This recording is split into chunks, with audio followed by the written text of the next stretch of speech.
Okay, greetings, fellow Earthlings. Um, Welcome to the Great Debate Community Channel, a YouTube channel brought to you by Steve McCrae, and I'm your host tonight, John Peterson.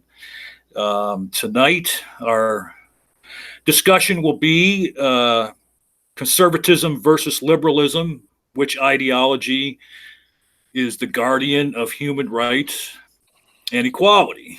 And in tonight's channel feature, we will be talking to Nicholas Lamar Soutter, or as we call him, Nick. He's been on quite a few of the streams here. Now,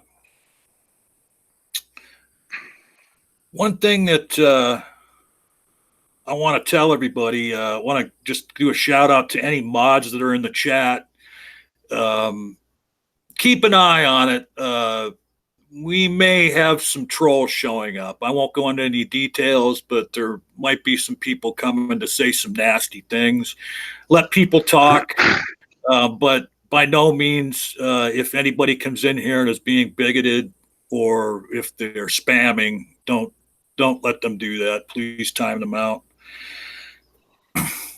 Our guests tonight we have with us Dr. Misha Griffith and Jerry Griffith, her husband. And would you like to say something real quick about? Good evening, John. Good evening, everybody. It's great to be here on a late Saturday night. At least for us. Okay, good. We're also joined tonight by Ollie. I can't remember his Twitter name. I just started following him, but we were calling him Ollie in last night's stream. How you doing tonight, Ollie? I'm doing fantastic, and that is at We the Deviants. Okie doke. We're also joined tonight by Socka Count, or as I've been instructed to call him, the Reverend Socka Count. The good Reverend Socka Count. I'm a fellow at the I'm fellow at the Great Debate Institute of YouTube. Thank you. And tonight, the Raging Atheist is joining us again. And if you were here last week, his was the channel or channels. We featured both of his channels and talked to him at the top of the show. And since that interview, he has changed the name of his second channel to Move Left. And that's a political-based channel. He's informed me that he will be doing some campaigning for Bernie Sanders this year and putting some videos up on there of that experience. So we want to bring him on tonight as the co-host of the show, but he will be participating in the discussion when we get to it. And I'm sure I couldn't stop him from participating in that discussion if I wanted to. And so Raging Atheist, or as we call him around here, Nakasuchi, how you doing tonight? Oh, I'm pretty good. Yeah, I'm excited to give a far left perspective and go up against my good friend Socka Count. It's going to be interesting. The good Reverend Socka Count. Yeah, the good Reverend, my good friend Socka. All right, last but not least, the gentleman who we are featuring tonight, and not just his YouTube channel. He has a couple other things that he does on a regular basis to keep himself busy. Now, the first question I have to ask you is the one that I received the most from the most people that wanted to know about you. What is your Grindr profile name? I would tell you, but I get enough. I see plenty on there, and I want to save some for everybody else. So okay. I try to keep that on the DL. Okay. Most people don't even know the fact that I've got one and that's out already. Now I'm gonna have to do something about that. I saw a guy named Vaseline Dan that looked really familiar. Okay, and just take a couple minutes right now before I get into questions about your different platforms and projects, and just for lack of a better term, give us your curriculum vitae. All right. I please call me Nick, but I go by Nicholas Lamar Soutter when I'm writing or doing just about anything else. I am an author. I am best known for a book called The Water Thief, which was given a Kirkus Star, won Best of 2012 in Kirkus, won in Clarion it got a silver for science fiction book. Silver for science fiction book of the year, and bronze for overall book of the year in 2012. Midwest Book Review said it was a powerful saga that deserved to be deserved to be read in every high school and debated by all who question authority in this country. So it did. There's a couple of There's a couple of different books called The Water Thief. This is the one. So if you see that, or if it's got my name on it, then it's mine. Also did I co-authored the memoir of a prison psychologist. He was a psychologist for 10 years at Cedar Junction maximum and super maximum security facilities in Massachusetts. Imagine being a therapist to literally the worst human beings you can imagine. That's a difficult book, but also another one I'm quite proud of. Working on a couple now. I apologize. What was the name of that book again? I didn't even say that one. That one is Confessions of a Sin Eater. A sin eater is a Celtic tradition of people who sort of absorb sins into themselves so that the dead may go on to their equivalent of heaven. And we sort of equated psychology with that, where as a psychologist, you have to find a way to connect, to empathize with the person you're talking to. Well, what if the person you're talking to is one of the most horrific human beings on the planet, and it is rightfully in a super maximum security facility? You told me the other day, too, that you're currently working on a novel. I've got a couple. One about a Nazi hunter who thinks she's got someone who was responsible for the burning of her village in Italy when the Italians surrendered to the Allies. And then another one, he is a convicted felon, actually mostly accidentally convicted felon in California, 2 felony convictions, ends up inheriting $300 million, doesn't pay taxes on it, and is looking at his third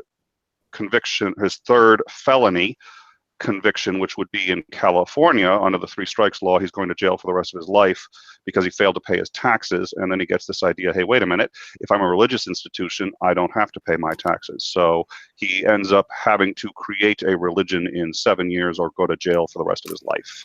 So that one is actually done. I just haven't, it needs some polishing, but that's where I am on both of those. And so tell us about your YouTube channel, Nick. What's the name of it? It just Nicholas Lamar Soutter. If you just go to YouTube and type in Nicholas Lamar Soutter, you can find me there. I've done a number of things. I did a performance piece on Trump. That is the one that's gotten the most. I only have like 80 subscribers on YouTube. Well, hold on. Not anymore. Save that talking anything about that Trump piece until the end of the interview. All right. Okay. But my debates go up there. So I've got a debate with Kent Hovind coming up next month. The SJ debate is up there, for which people are reasonably familiar with that one. Debates, some discussions on formal logic. I have a podcast, 5 minutes, just sort of learning formal logic and debate in 5 minutes at a time, and a few other things that are up there. Well, and we will put the link to that as well as the books you talked about in the comment section once this posts as a video. I'm going to steal Nick's line, and I'm going to tell you all to, while you're watching this right now, just head on over to Nicholas Lamar Soutter YouTube channel and subscribe to him now, because you'll forget if you wait till later. So you got your YouTube channel, but you also, and I think I know the name of it, you have a website called is it the Atheist Codex? Yes, it is. It's actually theatheistcodex.com. We changed the name about a year ago to the Humanist Codex. I prefer the Atheist Codex, but we we try to engage. First of all, it's my contention that deconversion, that is going from a theist to an atheist, is actually a very difficult and painful process for most people, not for all, but for most people. And I know that a lot of atheists today like to say, well, gee, it should be easy. It should, yeah, no, it's not for people who were raised religious. And so we collect deconversion stories. I'm trying to get Aaron Ra to contribute his, but a few others. Jim Majors is talking about his deconversion story. We offer support. We offer also arguments. The formal codex itself is a bunch of arguments for atheism, but we do it from a humanist perspective. I'm very much against bullying. I do think that there is a moral imperative for atheism, but if your view is in fact the superior view, you need to let that view speak for itself.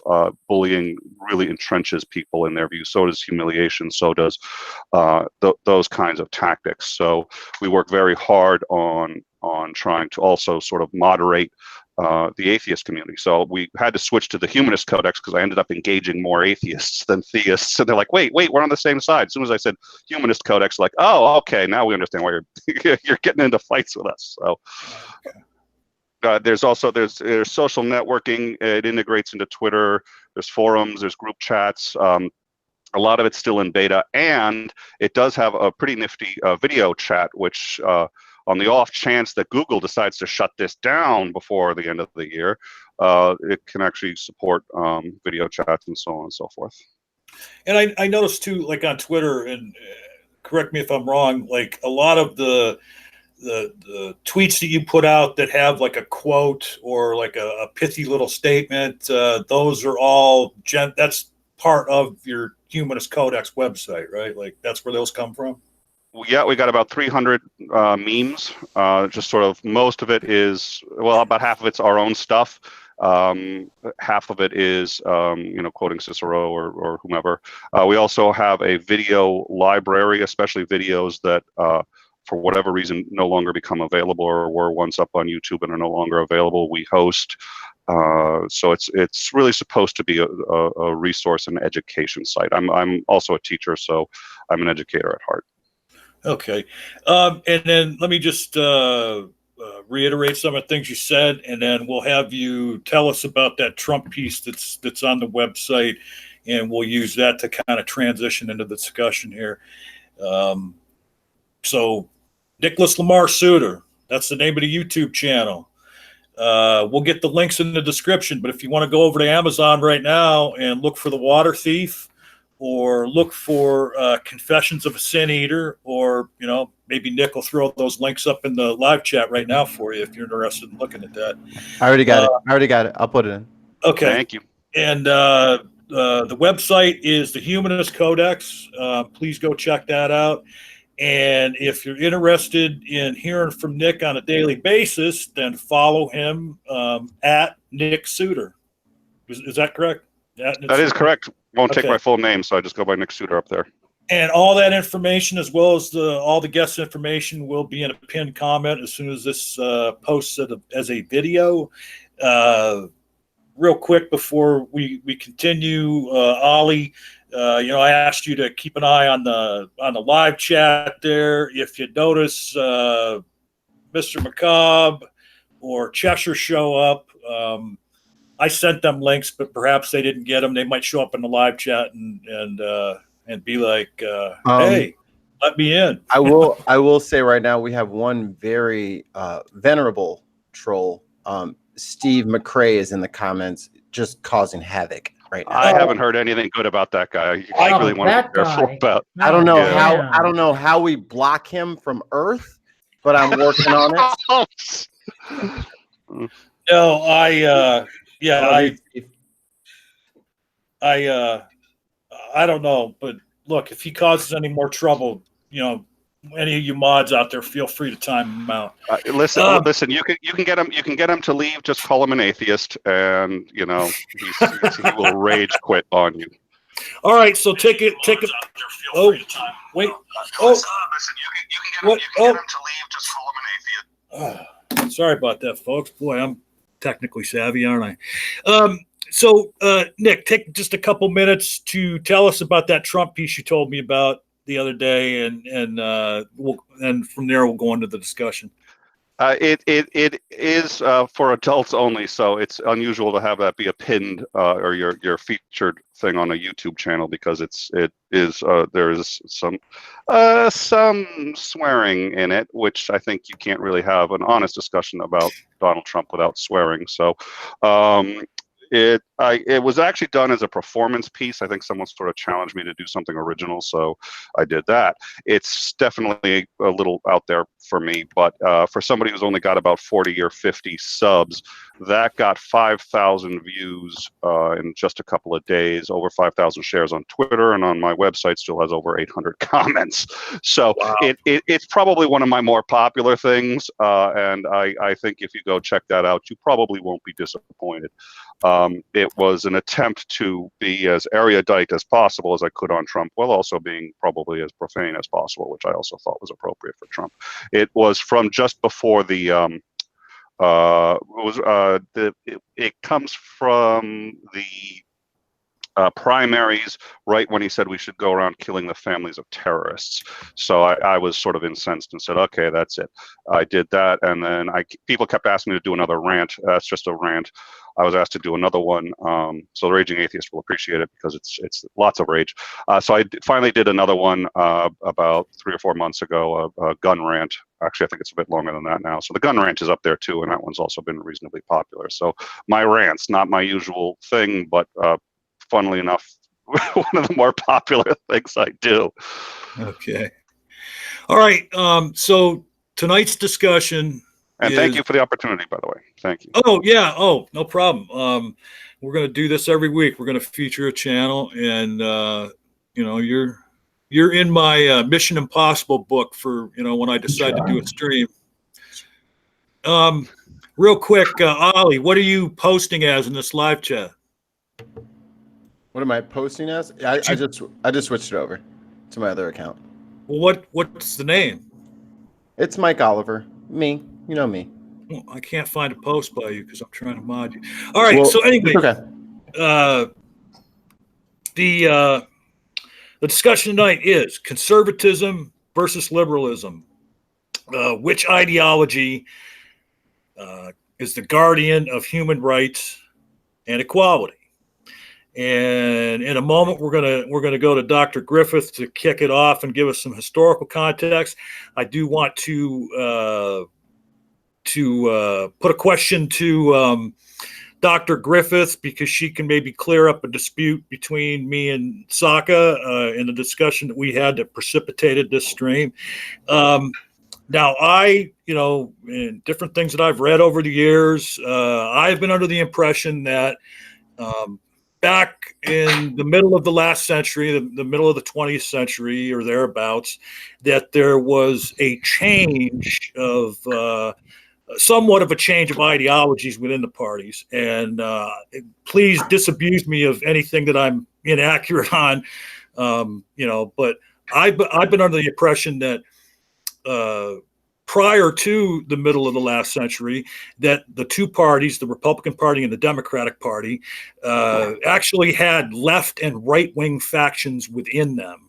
And that is not to say that, left and right as extreme as the party themselves, but that there was left and right-wing factions within each of them. Wait. Wasn't Bill Clinton considered a right-wing Democrat? Yeah. That was only 20 years ago.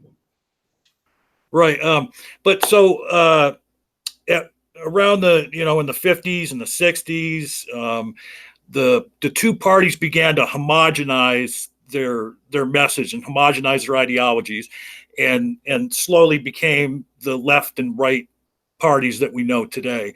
And back in the, the 50s or the 60s, I can't remember which, but like you had an exodus of certain Democrats to the Republican Party, the Dixie Democrats, and things like that. So I don't know how much of that. Now Socka has said that I'm completely wrong on that, and I may very well be. Maybe I just was reading the wrong stuff or reading propaganda. Who knows?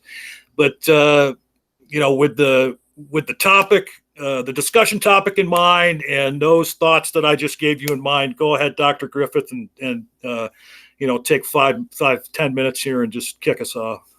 Sure. I think it would be most helpful if we not talk exclusively about political parties.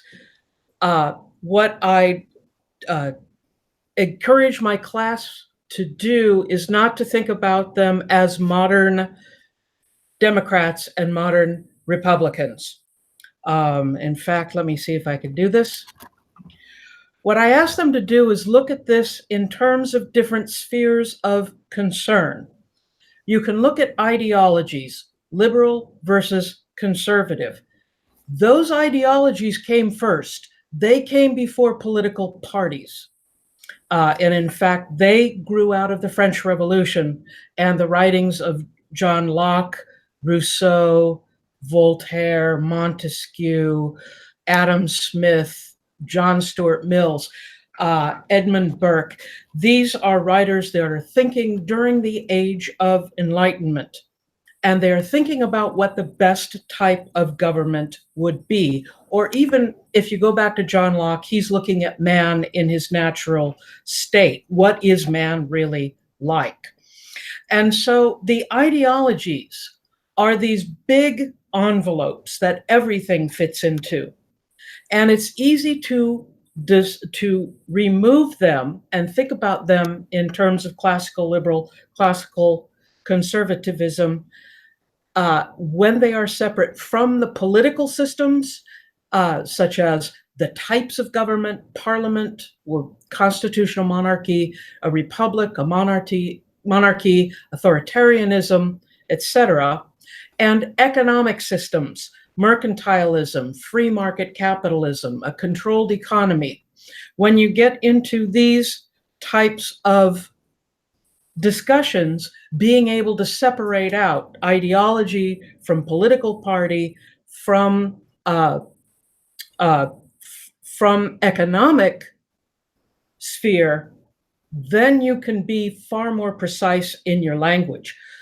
I don't like to say modern Republicans are absolutely this way, because our political systems change in terms of what do people think they're going to get elected for. And so it's become a smorgasbord. It's become pick and choose. We want some from column A, we want some from column B.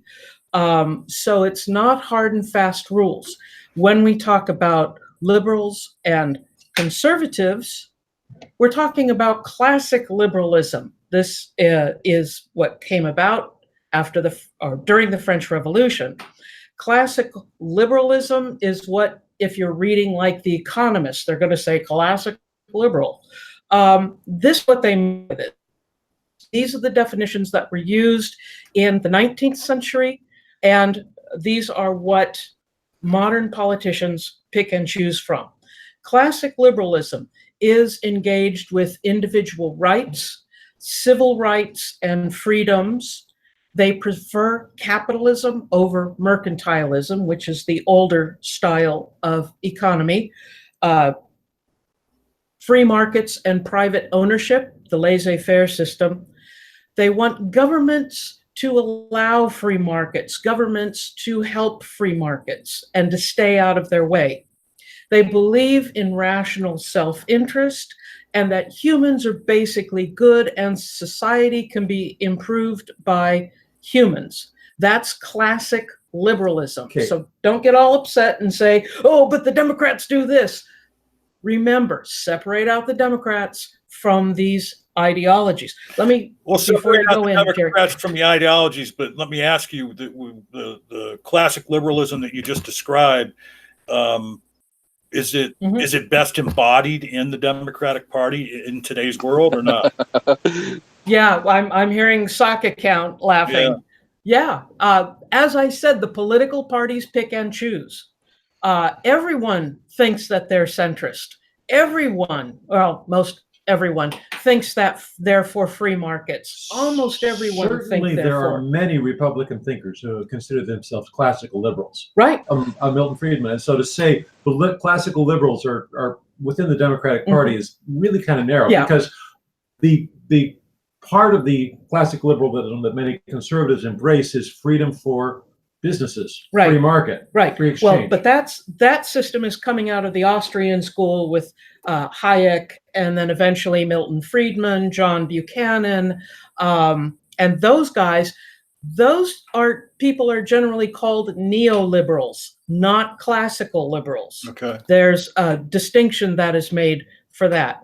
And if I can just have 2 more minutes to talk about classical conservatism, the idea of maintaining tradition and order, self-interest to a classic conservative is eventually harmful because society is an organic whole and self-interest ruins that organic whole. Equality is less important than order and stability. Certain people have a natural right to rule. That's conservatism. Right. Moral laws are stated in the Western religious tradition. Transcendent values of church, family, and state, and the basic idea that humans are fallible and the elite need to control them. So that's what, if you're reading The Economist or scientific literature, when they talk about classical conservatism and classical liberalism, that's what we're talking about. So I'm going to open it up to you guys to start fighting about modern political parties. Hold on before everybody jumps in there. Okay, so the statement I made before you got it, Right. was I right at all about any of that, or am I totally got it wrong, or? I think consequently a historian is going to say, look at the traditional descriptions and the definitions, look at party platforms, look at what's being stated by the politician, and then once those people get into office, look at what they prioritize. And then you're going to get a better idea of their ideologies. But there's so many other things that get in the way, and so many reasons that some people want to leave ideas behind. I would assume that your conservative today is not going to say monarchy is the best way to go, but 150 years ago he would have. One of them definitely would. Oh, okay. As long as he could be the monarch. Well, this is just something between me and Socka, because we kind of got like a little bet on it. Is like, was there any kind of movement in the parties back in the middle of the last century, as far as them homogenizing their platforms and certain people moving from one part to the other? Strategy.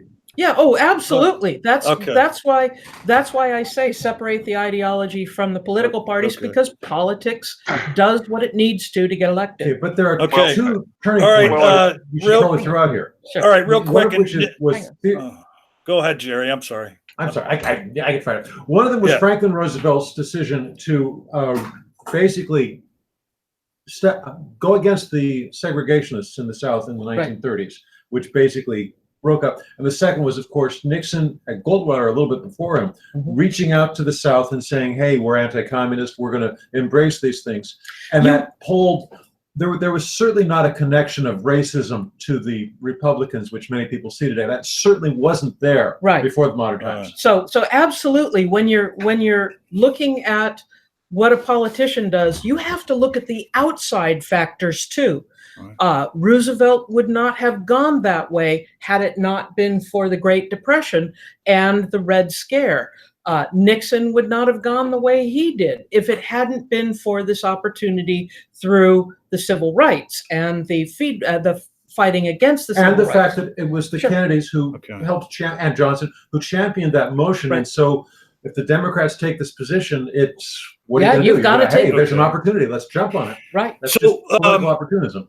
Now we're getting real close to just letting everybody get in here and go back and forth, but just for a few more minutes, just bear with me. Now, before I go to Socka's avatar is actually vibrating right now because he wants to get in so bad. But Nick, you tried to interject a minute ago. Is it something that you don't, if we get too far past what was just said, that it won't be relevant? Is there something you want to say real quick, or? No, I wanted to, so for my understanding is that, yeah, it started, first of all, if you take a look at the founding fathers and the ideology that they had, and Republican and Democrat, well, we didn't have those parties then, but as those parties grew, I think one of the things you'll find is that a lot of during the repeal of slavery, the Democrats fought against it, and they fought against it on what we would typically consider to be Republican values. The notion that the states should have individual, I'm sorry, yeah, oh boy, okay, I'll get back to that one in a second. But then it was during Reconstruction that the Democrats started to flip in earnest, and what you'll see is maps back then, all the blue states are red and all the red states are blue. Okay. And you still had sort of the more progressive, what was considered more progressive culturally, you'd still find in for example, cities versus the rural areas, but the cities were dominated largely by Republicans. And the Republicans were at that time much more considered to be much more progressive, and they were the ones who championed suffrage, women's right to vote. Wow. Most of what we consider civil to be rights. The progress. Thank you, civil rights. Most of what we consider to be the progressive values were actually championed at the time by Republicans who felt that the well, actually, okay, I won't get into that. Well, how about if we'll save a little bit of it for later. I want to start getting everybody a chance in here because there's so many of us, and because of the fact that this all precipitated from a conversation me and Socka had. I want to get Socka in here and give him a few minutes or up to 5 minutes to say what he wants to say to start, and then from there I want to let the Raging Atheist follow Socka. So go ahead, Socka. Oh man, it's almost like deja vu. Listen to Dr. Griffiths explain this to you. So that was great to hear. Yeah. So one of the interesting things. Wait a minute. What do you mean it was deja vu? Oh, just to the historical aspect of this, and we'll come back to this in a second. Okay. Okay. Now, because I heard her say I was right, but go ahead. No, you heard that there was a shift there, but it was the same shift that I acknowledged. There's a difference here. Okay. I don't know about that, but I'm the one who said you were right. Okay. So here's the thing. Is that when we talk about classical conservatism, classical liberalism, Dr. Griffiths illustrated that these were political ideologies that came about hundreds of years ago, and that these are not shouldn't be conflated with any type of modern sense of the word. So if a Democrat describes himself as liberal, okay, and a Republican describes himself as conservative, they're not actually appealing to any type of definition that we'd understand by the classical sense, okay? And because, of course, this is Steve McCrae's channel, it's always good to get into an argument about definitions. So, I mean, this is one of the great things about this. So, see, a liberal, like Dr. Griffith said, was pretty clear-cut.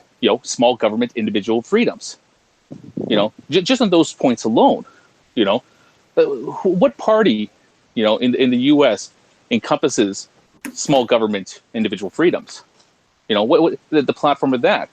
And you're going to find this as people that would staunchly say that they're Republican, but yet they're going to say things like that they're conservative, and they're going to call like the opposing view libtards and stuff like that. When the entire position they're putting out there, centers around kind of a concept of classical liberalism, and then you get into the classical conservatism, which you could take, you can still see political systems in place like this, like the Tories in the UK, or the Conservative Party up in Canada, where I am. The they move away from the well, they still respect. There's still ground like a certain amount of like freedom and rights to people. Those are generally imbued by things like the monarchy or the church or something along those lines. They are traditionalists. They preserve the monarchy. They preserve these institutions because they view them as, great kind of moral beacons for society and set these guidelines in which, people should live their life by. And even if it's been looking at that definition, there's no conservative party. There's no classically conservative party really in the U.S. None that's ever had real power. Because you can tell there's just no, political party in the U.S. at all that's ever going to be advocating for any type of monarchy or what is it, Bismarckian paternalism or any other type of political ideology like that, a theocracy. Well, maybe nowadays, but moving on. So even from the classically conservative viewpoint, you wouldn't see that there's any real party that kind of encompasses those conservative values. But yet, there still is this notion of conservatism that has been advocated by U.S. presidents and political parties for hundreds of years in the U.S. For example, Lincoln, when he ran up against what was his name, Douglas, I think it was, they both ran on a conservative platform. But conservatism, even by that point in time, had changed meaning as well. That the tradition that they were going to was the U.S. Constitution. It was that was what they held above all else.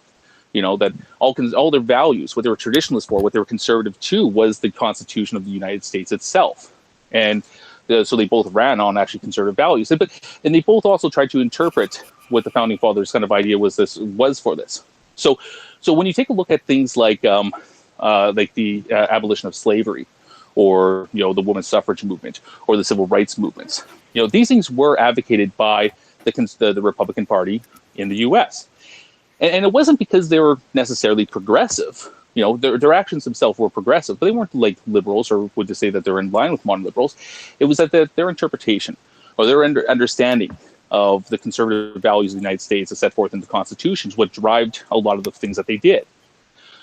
So was there a political shift? Well, here's the question, and this is the part that I'm going to finish on. If you take a look at the way that we kind of defined like classical liberalism and classical conservatism, one of the other notions that came into play there was the size of government. Liberals have always been small government. Well, it could be argued that classical conservatism would be more, closer to, like larger government, more of an authoritarian system. And that the idea of the socio-political issues was never really anything that was discussed. Modern liberalism or social liberalism, or the platforms of the modern political platform. A good indicator of this actually would be if you take a look at the political compass. Everybody's seen that 4-quadrant political test, and on the horizontal axis they have left and right. That generally has to do with economic political views. Small government, regulation, or large government and regulations. Well, the vertical axis is going to be the socio-political factor. Closer between what they view as libertarianism, like the absolute freedom, and authoritarianism at the top. And if you take a look at the platforms, like that between the Republican Party and the Democratic Party, that Lincoln, when he came up with when they came up with the abolition, it wasn't necessarily right off the start that they wanted to abolish slavery completely. It was that they wanted to stop the spread of it. It led into the abolition of the getting rid of slavery. But one of the things that need to remember is that the conservatives at that time were closer to classical conservatives, and conservatives in the sense that they were a federalist party compared to the Democrats, which was an anti-federalist party. They're more about state rights. Now, the shift that happened. There's only a few grains of sand left in the glass. Yeah. So here, so when we talk about that, so when people say things like that, there is this political shift, and that the Republicans, they did all these great things because they were the liberals at the time. Well, first off, that's not true just by the definition of it.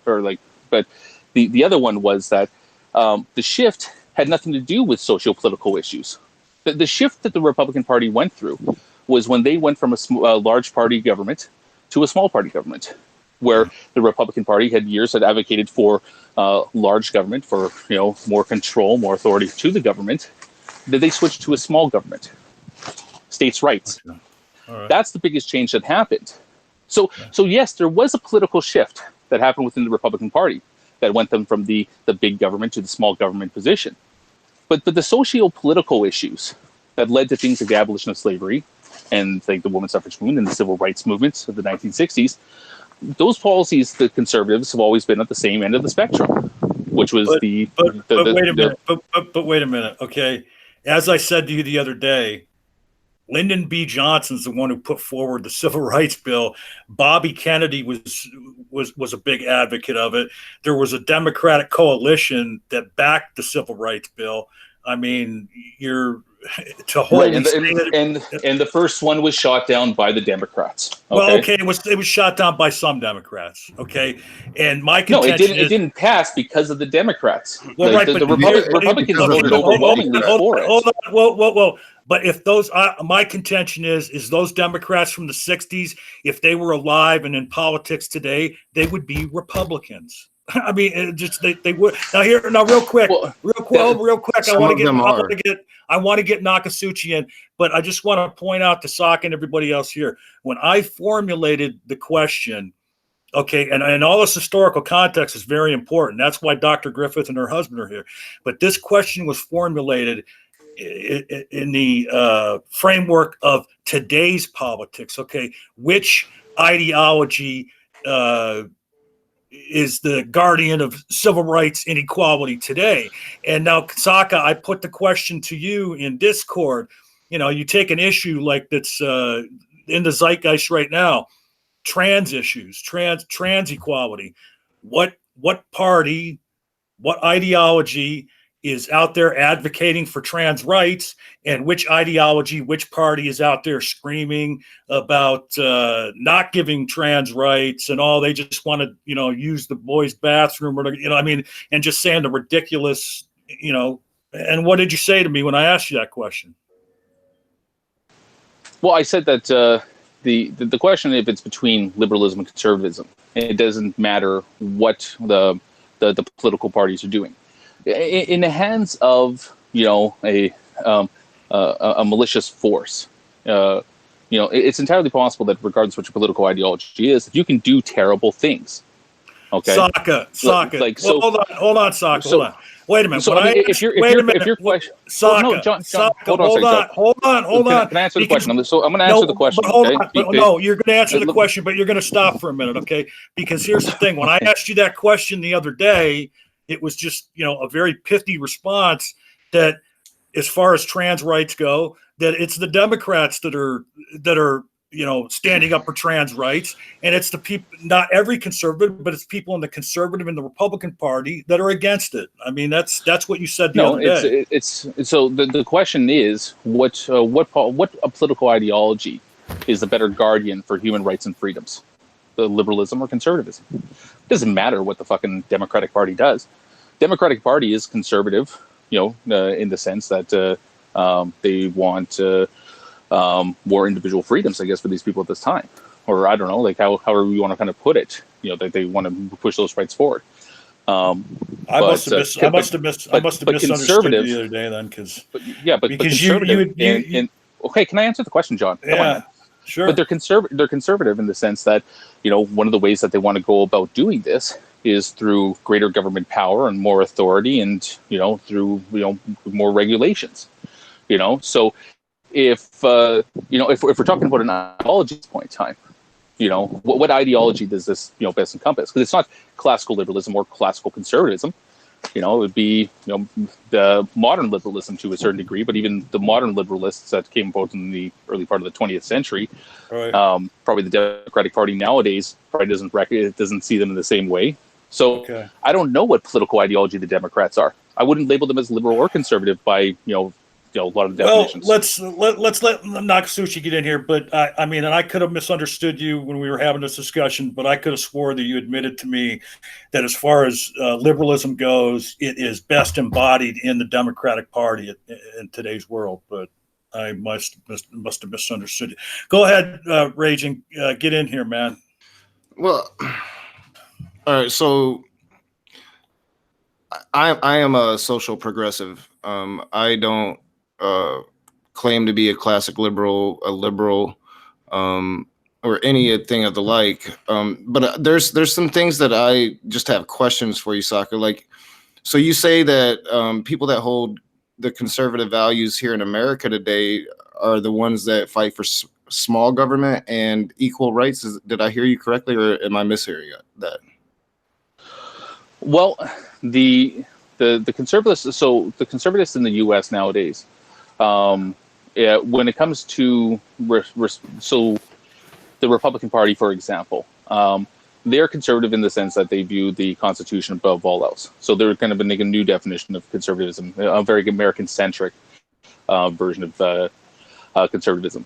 So that puts the Constitution above all else, and the constitutional rights that are embodied by every single person above all else. So they believe. So, for example, people should have their individual freedoms, but only to the as it's granted by the Constitution.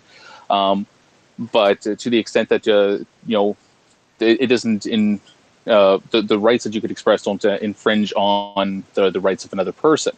But you think that American conservatives that hold to the conservative ideology believes in individual freedom? Yeah, I think that's kind of the staple of it. I think that it's because they're the ones that I see personally standing against individual freedom. Well, in some context, it's a really kind of a position of perspective. Like, so you got to think like that. The conservative viewpoint on something like abortion, for example, people might see it as standing in the way of the freedom of a woman, but their perspective is that the Constitution guarantees everybody, including the unborn, the pursuit of life, liberty, and liberty, and the pursuit of happiness. Yeah, I agree that they are definitely they're extending. But yeah, are they so they're trying to extend those rights. Are they for the rights of? I mean, I think that's what John was trying to get to. Is like, are they for the? Because they're if it's politically sound for them to be for the rights of something, they are. And their base is a deeply evangelical, right-leaning base. So, if when it comes to abortion, their evangelical base gets up in arms about that, and they pander to them. But are they for individual rights? Are they not standing in opposition of gay marriage? Are they not the ones that aren't allowing transsexuals to be in the military any longer? I mean, it seems to me that the conservatives of this nation, I'm not sure how it is in Canada, aren't conservatives, and that's always been my argument. Well, remember, the conservative viewpoint on this is right. We haven't even got to small government yet. We're going to get there. Yeah, remember the conservative viewpoint is not the absolute freedom. It's the freedom and rights that are granted or bestowed upon them by what they believe to be a creator, which are these immutable kind of rights that every single person has. It just inherently has, or by the 34th book of the Bible called the U.S. Constitution. Yeah, exactly. I think I'm pretty sure it's the Constitution that's passed down by to Moses. Real quick, let me get in here, and one person on the panel hasn't been able to get in yet. We can get into small government later. Yeah. And like I said, when before we went live, we can go as long as we need to for everybody to get. If it ends up being a super long hangout, we can chop it into a couple of videos, no problem at all. Ollie, get in here with anything that you'd like to add at this point. I'm more here to listen. I'm not trying to put any kind of particular spin on anything or my personal anything about this.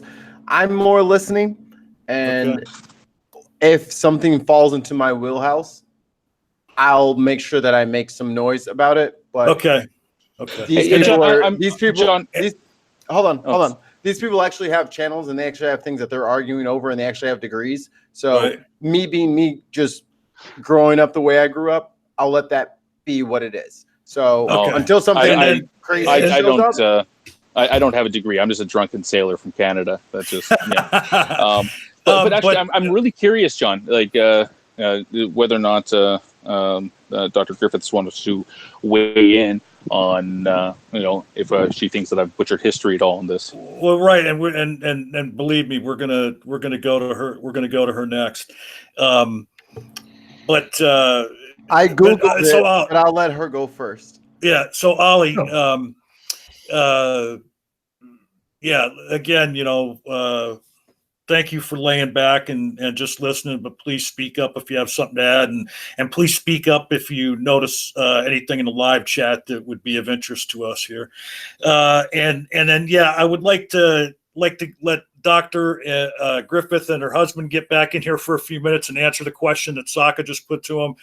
And after them, we haven't heard from Nick in a while. And then once the doctor goes and Nick says what he has to say, and you guys can just take it away and, free for all and go back and forth and see what happens. And I'll grab hold of you if it gets too messy.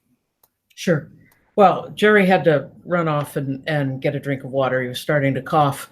But as far as history and what's happening here, we're jumping around like crazy. 200 years of history, there's a lot that happens.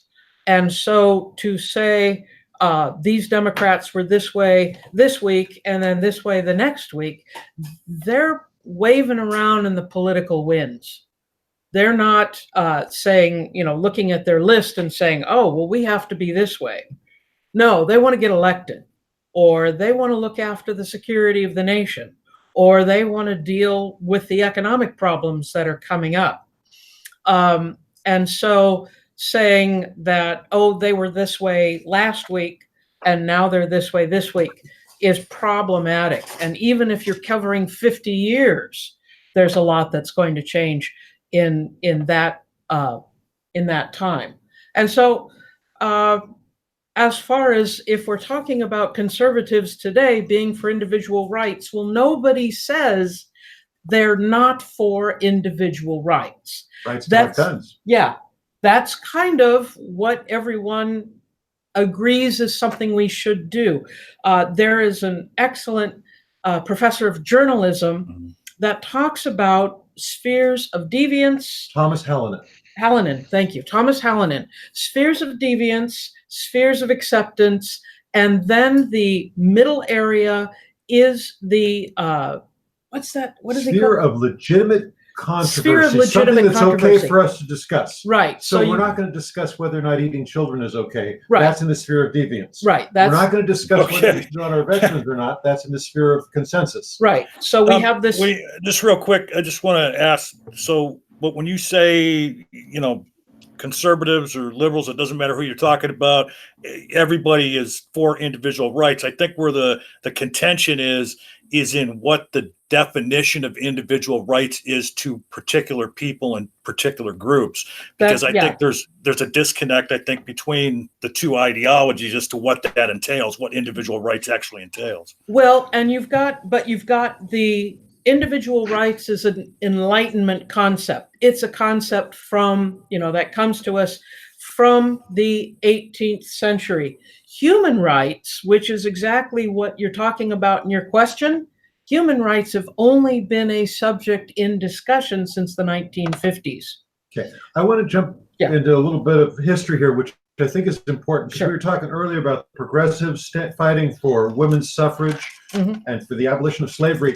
But there were two other issues that were closely tied to those people, and so it was four issues that were together. Everybody argued for one of them, usually argued for all four: women's suffrage, abolition of slavery and rights for African Americans, prohibition, temperance was part of the movement from the beginning, and anti-Catholicism, getting rid of Catholics.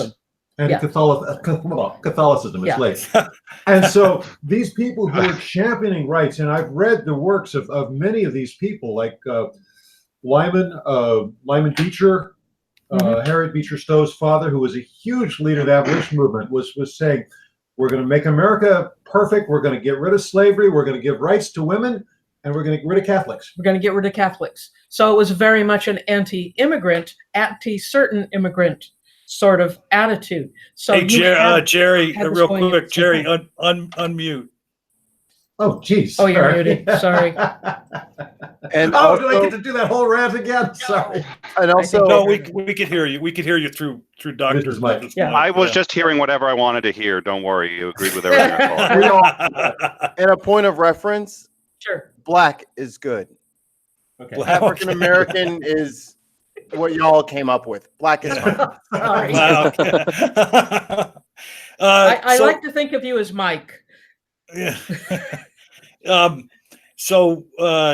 Nick, go ahead and take a minute or two, and then everybody else just Free for all. go back and forth. Party! Yeah, free for all. Yeah. I actually just gave this to Ollie, an article I wrote June 6th, 2005, where I say I am a liberal Republican. And I largely discussed this issue, but I broke it down slightly differently in terms of sort of what does it mean to be in a republic versus a democracy. So I think I would consider two things. First of all, and you and I had discussed this briefly when I said sort of I can see sort of agreeing with both sides of the issue, because the problem is, how do people define themselves? Now, there was a great article in the Business Insider, of all places, where they said that the United States actually isn't one country, it's 11. And it's funny because like, okay, yeah, sure, make that argument. And then I listened to it and I was like, oh my God, they've got it. They've really got it. It's 11 different countries, and they identify them as the Midlands, El Norte, Deep South, Yankton, the Far West, Greater Appalachia, a few others. Yeah, Yankton, that would be where I'm from. And Yankton style. Yeah. But what I really like about it, I thought it really broke down. So it talked about Yankton, which is where I'm from, how they were founded and what do they tend to value, and usually it's education. Usually it's a government that is what we would now consider liberal and that helps take care of people. What does Greater Appalachia value? Values independence. What are they most suspicious of? They're most suspicious of government. And I'm sitting there going, yeah. And then I take a look at this map of where, and I was like, yep, I know that area. And they've got it pegged. Now, for those people, when you talk about what is human rights, or I should say, what are their rights as individuals? It's the right to be left alone and the right to choose who to associate with. And what I consider to be human rights actually impedes on those values. So I'm arguing for human rights, they're arguing for human rights, but we have two completely different understandings of what those rights are. Now, I tend to look at this more in a political sense, not as much in a sociological sense or in an economic sense, although there are times, and again, actually, it's funny that we're talking about neoliberalism, because that's actually that was the subject of the book. But what we have, when the parties were first coming into their own, the Republican Party was for the rule of law over mob rule, which is essentially what a democracy is. In a democracy, it's sort of mob rule, whatever's most popular, that's what we go with. And what you've seen in large part is a change in that dynamic, where now you have Democrats arguing for traditionally Republican values. And by Republican, I don't mean necessarily even in this country, but Republican as in all the way going back to Greek times. What does it mean to be in a republic? I'm sorry, what? A republic. Yes, a republic. Versus, which is, by the way, of course, what we are. I mean, just repeat the Pledge of Allegiance. We're a republic. We are not a democracy. And what you find now is modern Republicans arguing far more of what are sort of democratic values. Let the states do what they want. That's a democratic value. Let the states do what they want and forget having, and again, that was what the Democrats were arguing when they were trying to keep slavery. They said it doesn't matter that we might argue that human beings have rights, or that blacks are indeed human beings. None of that matters. We let the states decide for themselves. That is how things are done in a democracy versus a republic. right now, modern Republicans really do seem to me to have taken democratic values, and Democrats have taken Republican values. And I think that's where I see the shift most. I'm going to put a link to this article because I think this is a marvelous article. But I agree, everybody. And this is what the doctor said earlier, which is actually both of them said earlier. Nobody thinks they're not against human rights. The question is, what's a right? And that's where the argument comes in, and that's where the culture has shifted. Absolutely. Hey, I feel like I need to get my co-host in here, the Raging Atheist, who has a second channel, Move Left. It's all about politics, and that's what this discussion's about tonight, political ideologies. But before we go to Raging, we have a new participant that just popped up. Introduce yourself, Will, and take a minute or two to insert your ideas here. Yeah, I'm Will Kincaid. I do a podcast on my channel, a propaganda podcast, the newly christened officially just this afternoon. And as of 9/11, I now have over 100 subscribers, so yay me. Oh, yeah. Awesome. All right. So Raging, get in here for a couple minutes, and then the rest of you let Raging kick it off, and then just take it from there, and just have a free-form discussion, and try not to talk over one another. Well, I mean, yeah, like I think I agree if we're all saying that really the political parties that we have aren't clearly representative of the ideals they espouse. As being a social progressive, our whole thing is really trying to change the demographic of the political landscape, trying to break and shatter the systems that have led to class inequality. So, like, for me personally, it doesn't matter to me what party you claim to be. If you're for equal rights, then you're my friend, and that's what I'm about.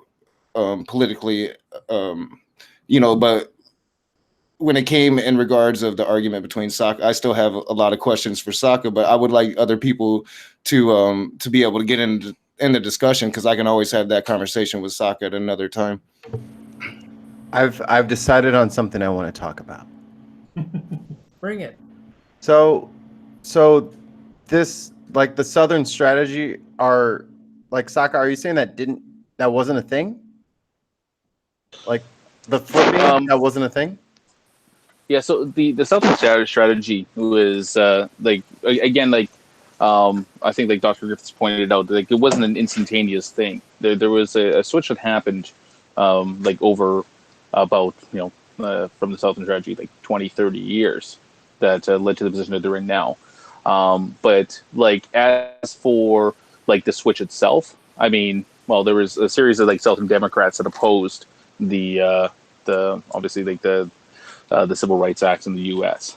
Now, one of the things that people will say is that they opposed the Civil Rights Act, and then somewhere along the line, all those Democrats became Republicans, and like the parties just they did a switch, or anything like that. But that's not the case. Like that kind of view of history, is wrong. So hold on. So if I pull up a map, on you, or if I pull up a table that shows you the votes yay or nay, and then I pulled you up a map that shows you which states were yay and nay, I think you would change your mind, maybe.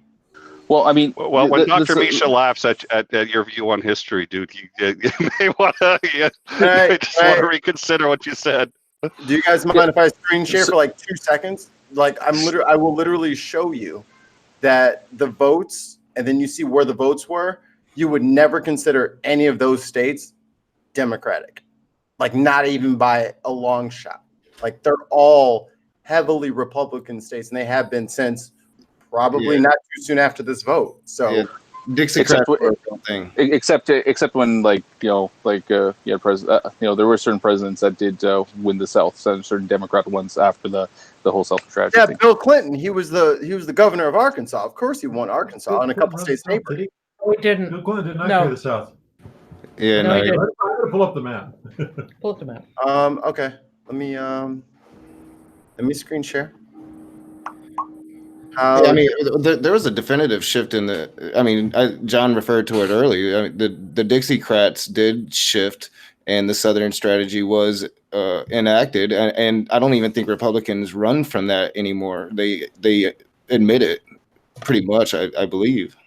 So this is like the ledger of like the roll call. Can you guys see my screen? Yeah? No? Maybe? Yeah, I saw it.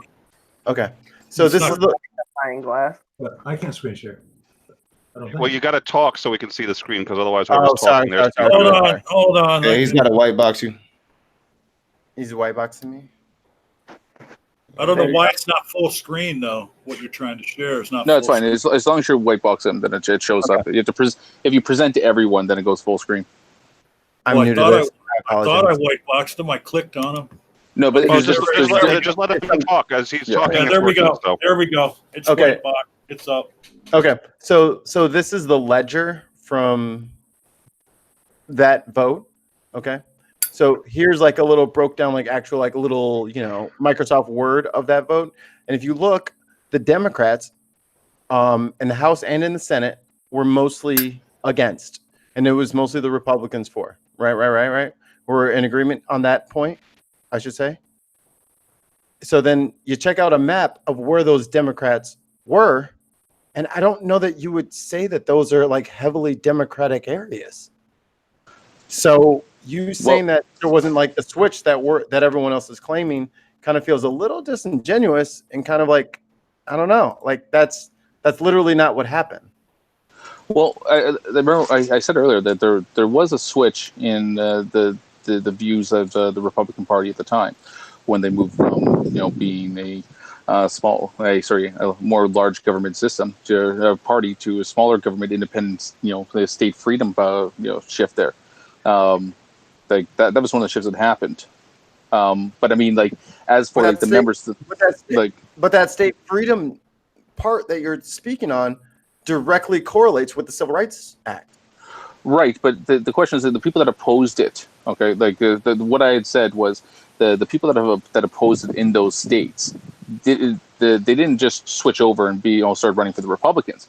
I think out of like the I can't remember how many it was like 22 or 23 Southern Democratic senators that voted against the Civil Rights Act.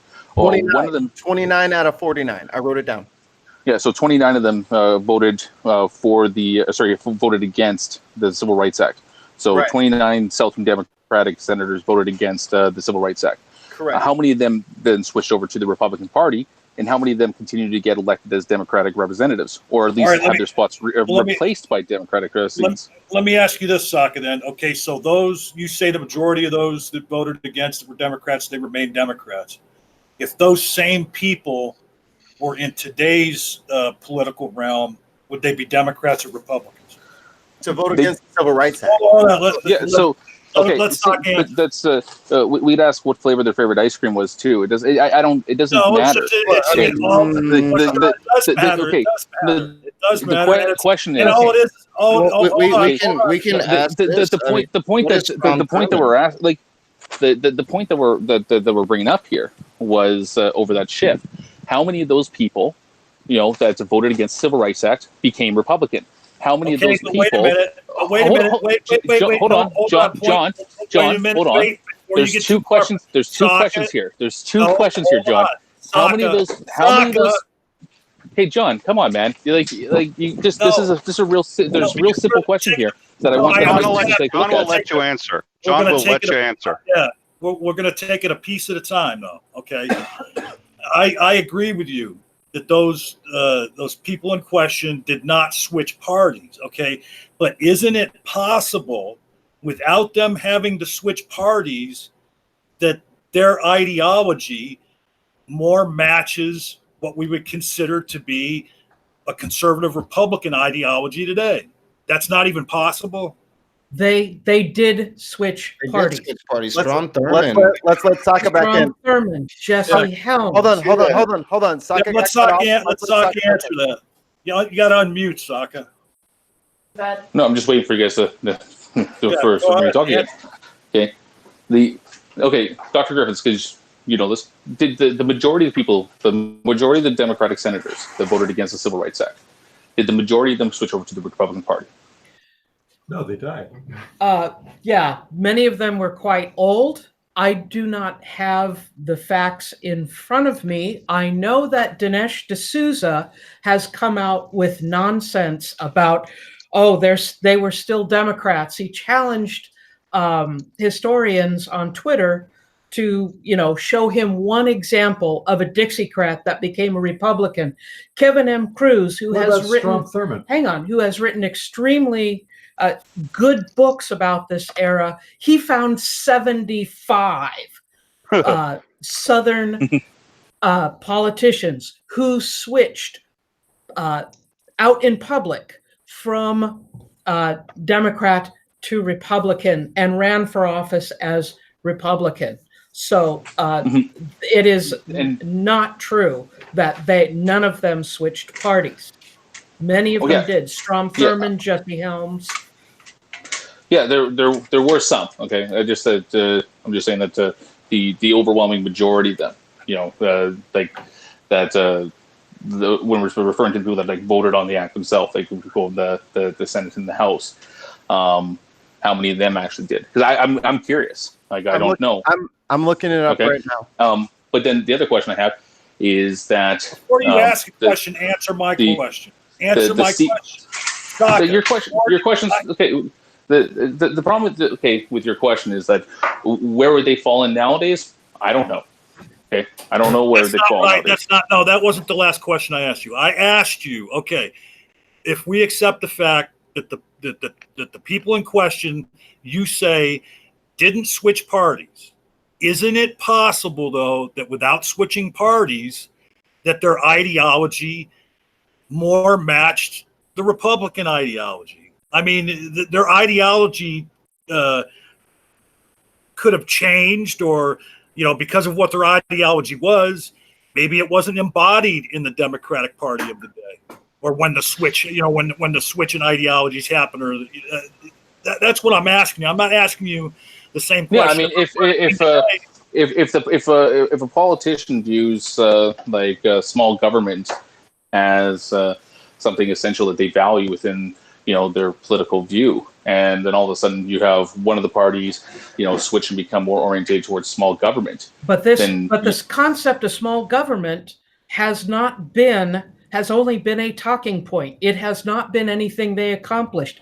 Look at how much Ronald Reagan grew the military during the 1980s. Trump is doing small government is a talking point. It is not an accomplishment. And that was something that I really wanted to ask you about, Socka. What is small government? One of the biggest problems with the conservatives nowadays is and this is why I say that the terms that they even call themselves, whether it's conservative or liberal, it just doesn't make sense by any kind of political ideology. The Republican Party in the U.S. is not conservative. Yeah. No. Okay. And this is the point that I echoed to John in our previous conversations. When we're talking, if people want me to say that the Republican Party in the U.S. is fucked up, yeah, it is. I'm Canadian. I'll say that at all. That's fine. Oh, I didn't know that. Okay. Okay. As a Canadian, are you allowed to use the word "fucked up" as a Canadian? As long as I apologize for it afterwards. Okay. He could say as a Canadian, he could say "fucked up" as long as he follows it with a.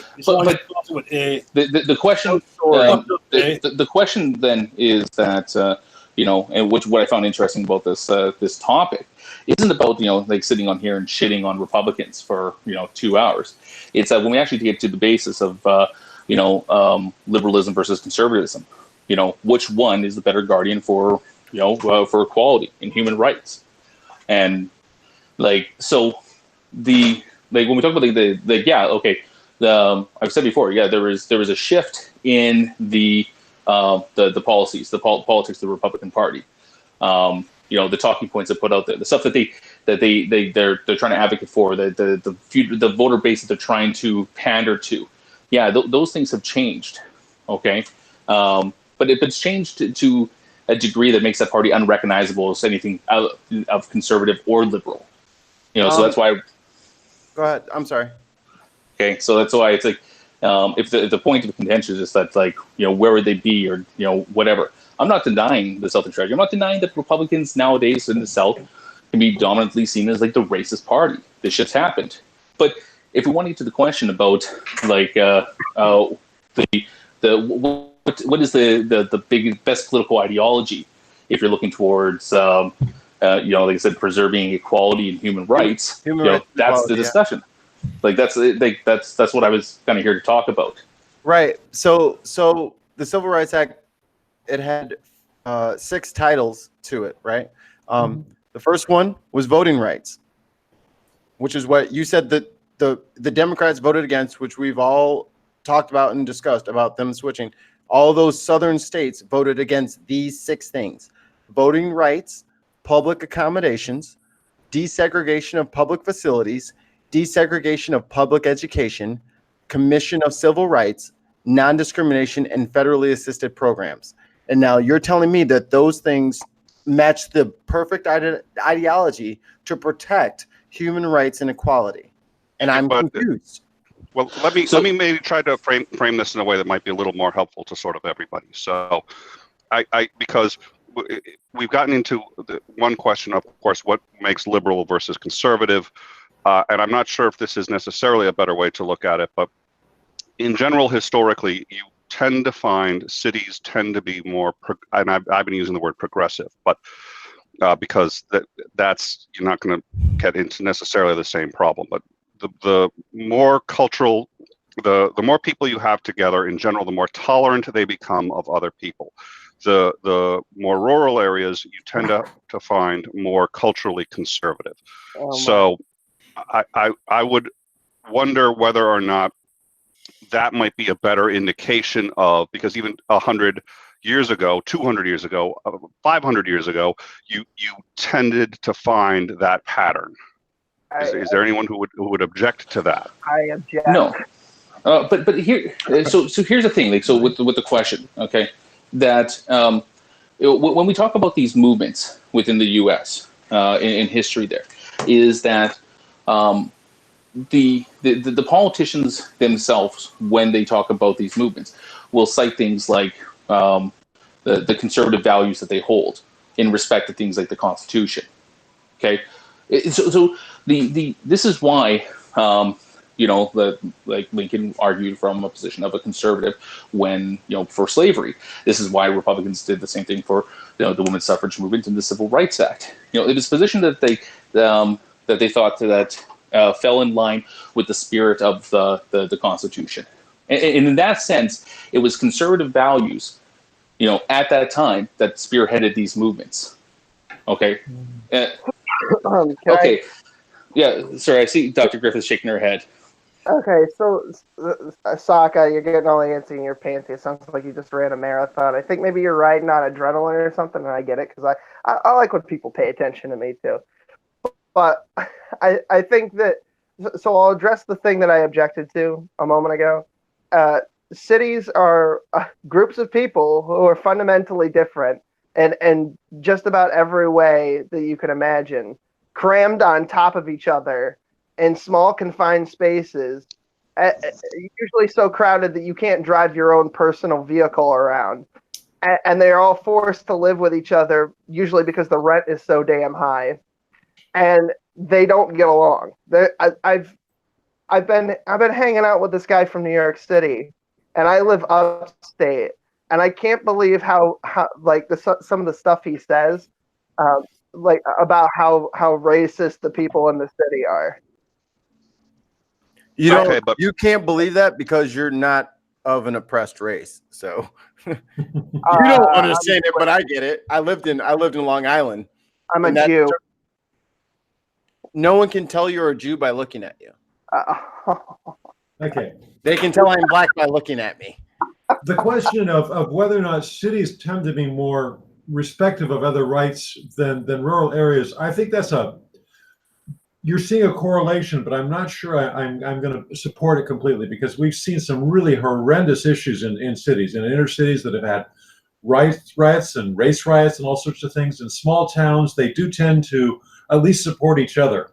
So I'm not ready to fully embrace the idea that cities are by definition more progressive.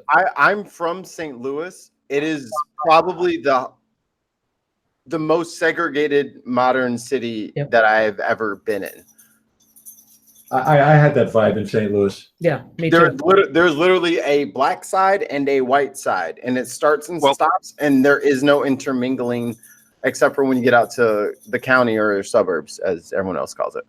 And they tend to be more suspicious, though. What you were saying of the rural areas, you're right.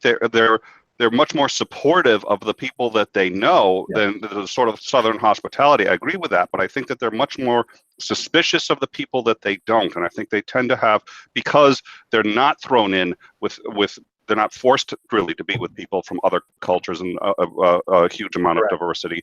They tend to be much more suspicious of it. And so I think that's why really throughout history you have found much more progressive people coming out of the cities, and that's where there's more cultural diversity, and it's almost sort of a priori forced that way. Well, right. Well, And look, if you know somebody, you're more likely to realize they're a person and not just a group. I come from a small town. I remember having somebody say that they'd never met a gay person, so they were all. He rattled off all the stereotypes, and of course, he probably knew 20 gay people that just didn't know it.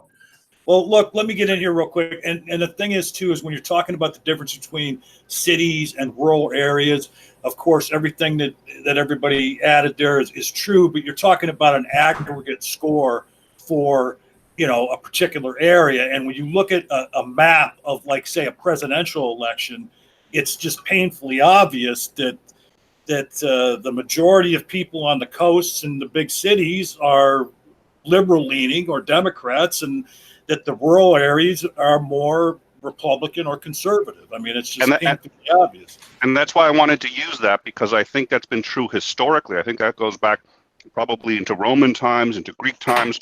I think you're going to find that. And the reason I wanted to use that is because that is not going to be limited by the vocabulary that we're using. So when we talk about liberal in the sense that we've been using, that has changed. What hasn't changed is that the larger the population center, the more liberal, by the modern definition, the more liberal you're going to find those people in those areas. So now if we're trying to talk about what is the greater steward for human rights, I think what we need to do is talk about historically, where has that progress come from? Has it come from the more urban areas or the more rural areas? Because I think historically, however you choose to use the language, historically, the urban areas have been more what we would consider to be liberal or progressive, and the rural areas more conservative. So I think we can judge we could maybe make some progress looking at it that way. I mean, when you look at a map, hold on for a second. Jerry, hold on one second. Like, if the thing is, okay, when you look at a map, like after a presidential election too, we talk of red and blue states, but in the reality of it, the whole country is purple to one degree or another. Okay, you don't have a whole state or a whole city that is all liberal or all conservative. They're all purple in different shades, basically. Go ahead, Jerry. Oh.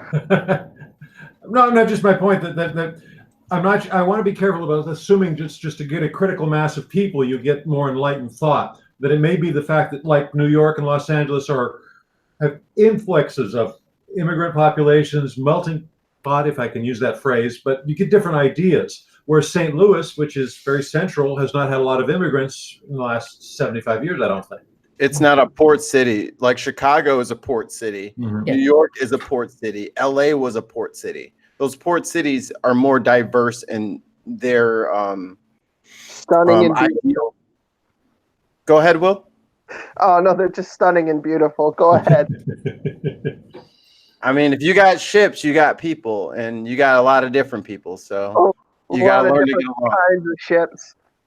Hey, something I can't get past is several minutes ago, Nakasuchi kind of deferred and said that he had some questions for Socka, but he could wait till another time.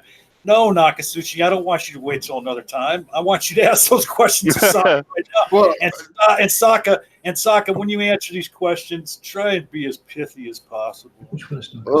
Dr. Misha pretty much touched on it. It's basically when he, my thing is based on Socka's definitions, I would agree with him. The dichotomy of the world has changed, though, and you can't really go based upon classic definitions. Those that label themselves as conservatives here in America definitely don't believe in equal rights for all. That's apparent. And in my opinion, history shows they actually build bigger governments than Democrats do. And it's based upon the question of what is a big or small government. Republicans, conservatives here in this country are the ones for building a military of world conquest domination, the biggest military budgets in the history of the world. Is that not big government? So Democrats get labeled as big government for having these social programs, nets for victims of the oligarchy we live in, and yet Republicans are all for dominating the world. So to me, it seems like your dichotomy is off. Maybe living in Canada, you're not aware of how this country is functioning, but these conservatives down here are fucking insane. I'm impressed with how well Socka knows what he's talking about. Actually, I'm really that's quite what impressed. I'm saying. Based on his definitions, I agree with Socka completely. I just think his definition based on America is off. Well, I think that, and the thing too, and I'm going to throw this back to Dr. Griffiths because I know she wanted to jump in there, is that the military-industrial complex that you see within the United States is something that I would say is, when it comes to conservative parties, like modern conservative parties around the world, to the extent that the U.S. does inflate its military. Is a really kind of a unique phenomenon. I'm not quite sure whether or not the big military parties in places like Russia, for example, whether they were a conservative party or not. I've never really looked into it. But yeah, for the militarization thing in the U.S., I know that you don't see the same type of thing within Canada, to a certain extent. That's my point. American conservatives are off. And so me as a progressive, I come from it. I look at American conservatives and I'm like, these are not conservatives. But sorry, Dr. Misha, go ahead. No, I'm just saying, we live here in Northern Virginia. We're just outside of Washington, D.C. The military-industrial complex is us. My students are highly involved in all of this, and they all want to study cybersecurity. But the ideas of growing the military, to me, come out of a very conservative value of maintaining law and order. And of course, when Nixon ran with the Southern strategy, he didn't say, we have to get back at these people. He said, we need law and order. Law and order became the dog whistle for segregation, or at least pro-segregation sentiments. So I think you have to go through those definitions and go through the parties and what they're supporting and say, wait a minute, why are they doing this? Maintaining traditional order, something that is a very conservative value. We see it exactly in the ideas of pro-trans versus anti-trans, that the conservatives in the Republican Party are trying to keep the system where we don't value trans rights. That's maintaining the old order, as opposed to Democrats who are supporting, some of them are supporting trans rights.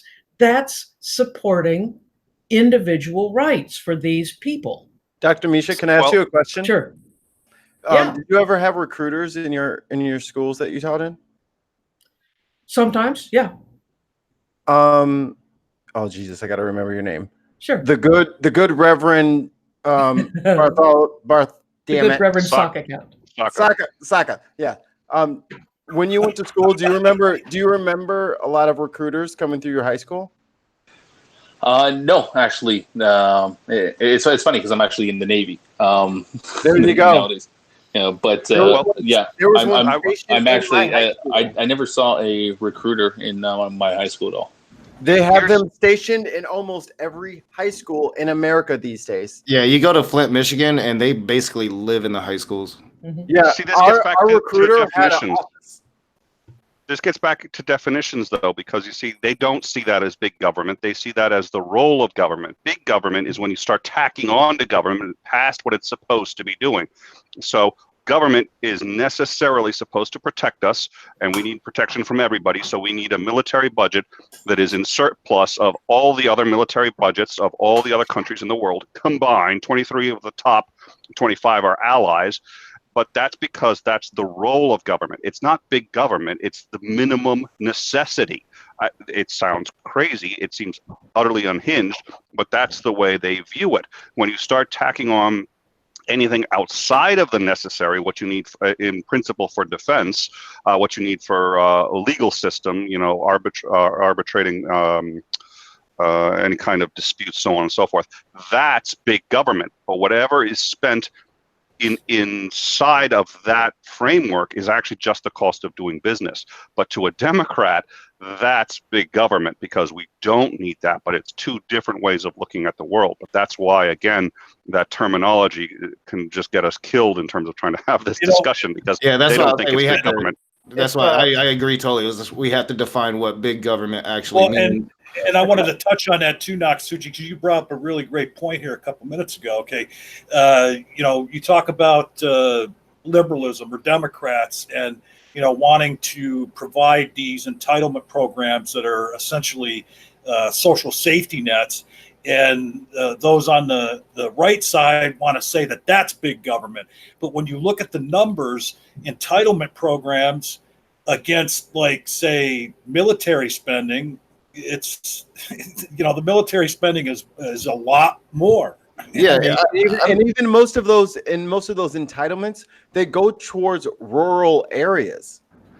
Yeah, and it's not a safety net for like minorities and gays and trans and all the people that they want to demonize. It helps them. That's a program that helps them. That's the thing. The great majority of people on these social programs are Southern Republicans living in Southern states. They tend to be more uneducated people, and I'm sorry, uneducated people are voting Republican right now. Illinois is not a Southern state, and I work in grocery. Oh, yeah, trust me. Yeah, they're real close to where I live. I know all about Illinois.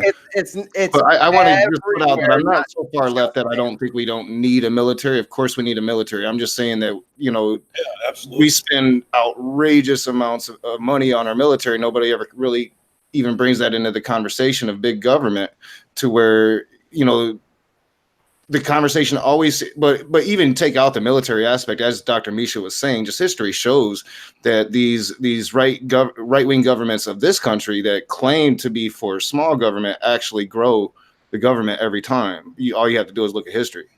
If I could have the floor for a moment. Go ahead, Will. I think that the initial proposition, and Nakasuchi's going to love me for this. I just know it. His initial perception of me was that I was a conservative. What did you say? Fucktard? I think those were your exact words. Something like that. I'm probably going to flip that on its head here in a sec. But I think that the proposition that was initially brought it. I think it's even the title still of this video. I'm not sure. I haven't checked because we're in Hangouts. But I think the proposition is a complete non sequitur. I think that politicians are, by and large, just shills, sellouts, political hustlers, uncountable reprobates, and white-collar criminals. And I don't think that there are any good people of conscience that occupy political position in the United States today. When I was younger, I was trying to figure out what my political position was, and I couldn't find a standard definition for or platform that the Democrats and Republicans stood on. And so I asked my mom. My mom told me that the Democrats are a party of bad ideas and the Republicans are a party of no ideas, which pretty much sums up the political dichotomy in my mind. But the real question should be, what party is more corrupt now? Well, I think that's a totally separate Real- conversation for a Yeah, totally that's a Yeah, real quick though, Matt, Will, I want to call You you out started. on just something that's trivial, but how can an opening proposition be non sequitur if it's the first thing that's said? I mean, it didn't follow anything. It's the opening proposition. It doesn't follow. Period. It doesn't make any fucking sense. It doesn't follow from anything. Okay, all right. Yeah. Okay. well, I mean, it could be in the sense that it's a false dichotomy. Like when someone says that, I guess. Yeah, Are unicorns or binacorns more realistic? Let's have a chat. Like that was So I think actually, you know what? Like, but on the topic, like just like the liberalism and conservatism kind of idea, and this is one that I was kind of thinking about for a while. Is that when we go back to like the political compass view of this, that regardless of what your view is on small government or large government, the other end of the political spectrum, or the other vector on this is the difference between like the libertarian attitudes and the more like moving up to the realm of authoritarianism.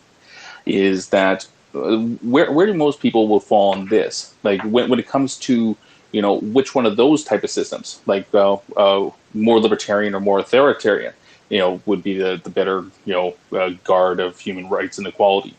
I'm interested to see what people's viewpoints on that. Can we all agree that libertarianism is trash? No. Well, no, libertarian. I mean, it's just.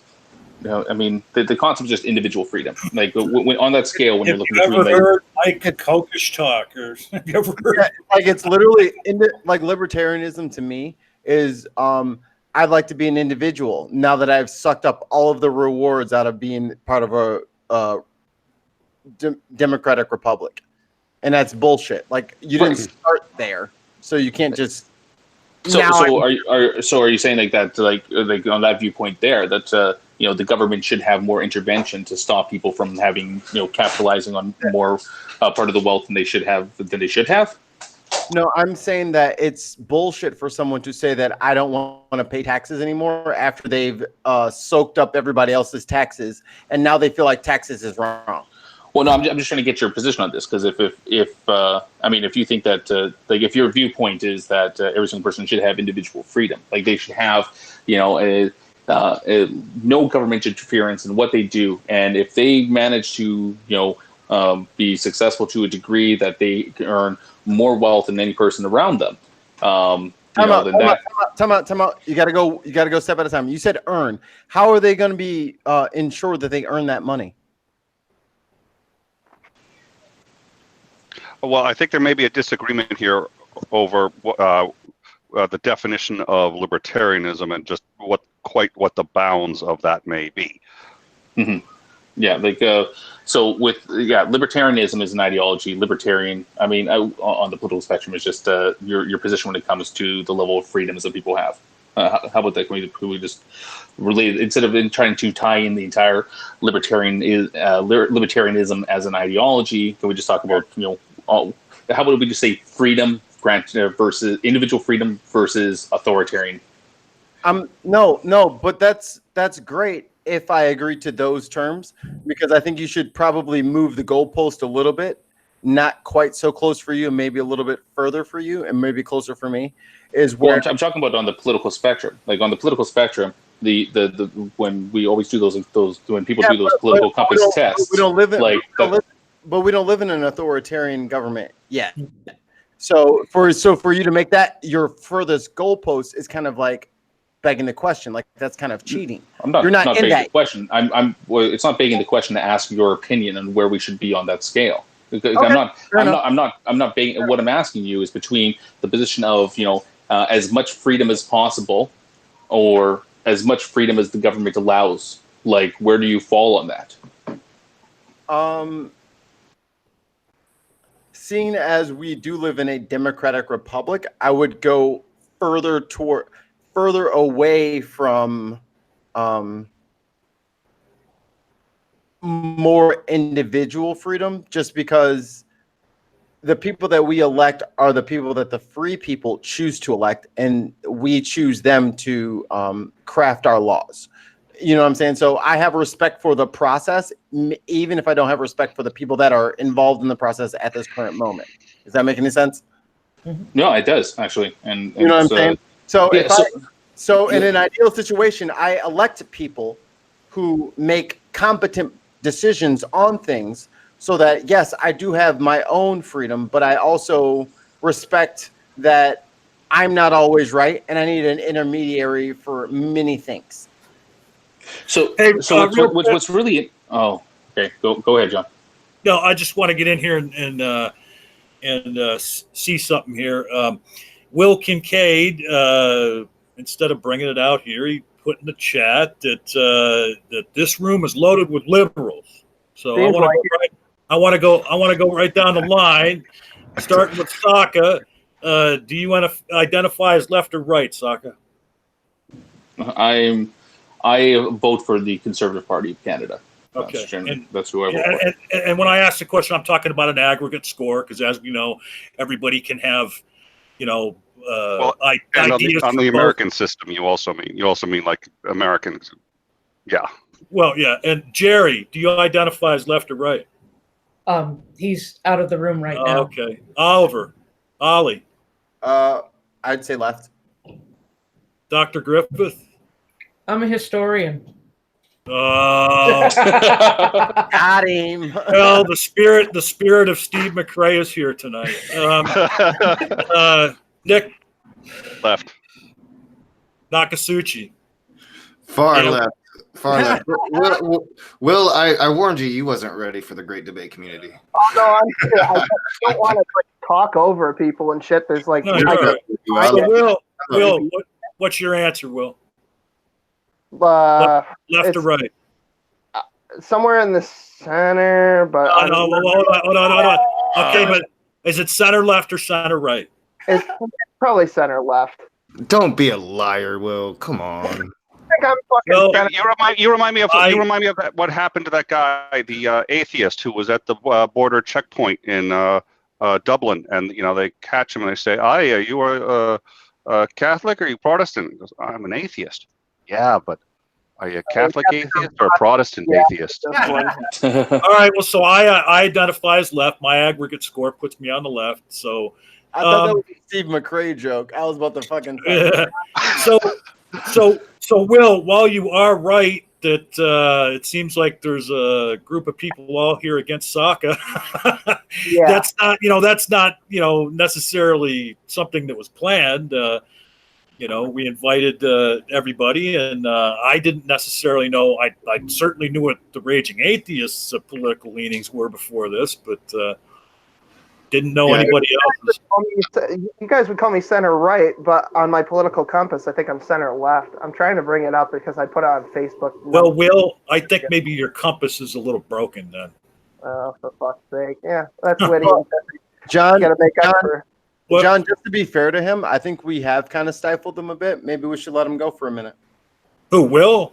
Yes. No, you don't want Will to go for a minute. Well, we'll let Will go, but I interrupted Socka, and he was trying to get in. So, Socka, did you want to go? Socka's already been in. I play with Will. Well, he's been in, but I interrupted him. There was some point he wanted to make, and if he wants to make that, then Will can get in after that. Yeah, go for it. I'm a guest anyway. This is a Will Kincaid stream. Don't be scared, Will. Don't be scared. I'm probably going to. I'm about to steer the conversation into social contract theory. So if you feel like, adding something right now, we'll go for it. Yeah, and I just want to point out, I just noticed a few moments ago that Sokka's avatar is animated. Did anybody else notice that? Oh yeah, dude. I said his eyes were this long to figure that out. No, I noticed his tongue out at you. Yeah, he's been doing it all night. Yeah, no, his eyes been freaking me out all night, dude. Yeah, really. I thought it was very rude. It's like one of those old horror movies where there's a picture on the wall and somebody's behind it, like looking through the eyes of the picture. Go ahead, Will. Listen, Scoop, the guy behind there, Scoop. Yeah, I don't really know. Like, for example, I voted for conservatives in this midterm election. I usually don't vote in midterms, but I'm sort of sort of vote with my comedic sense, and what would be funnier?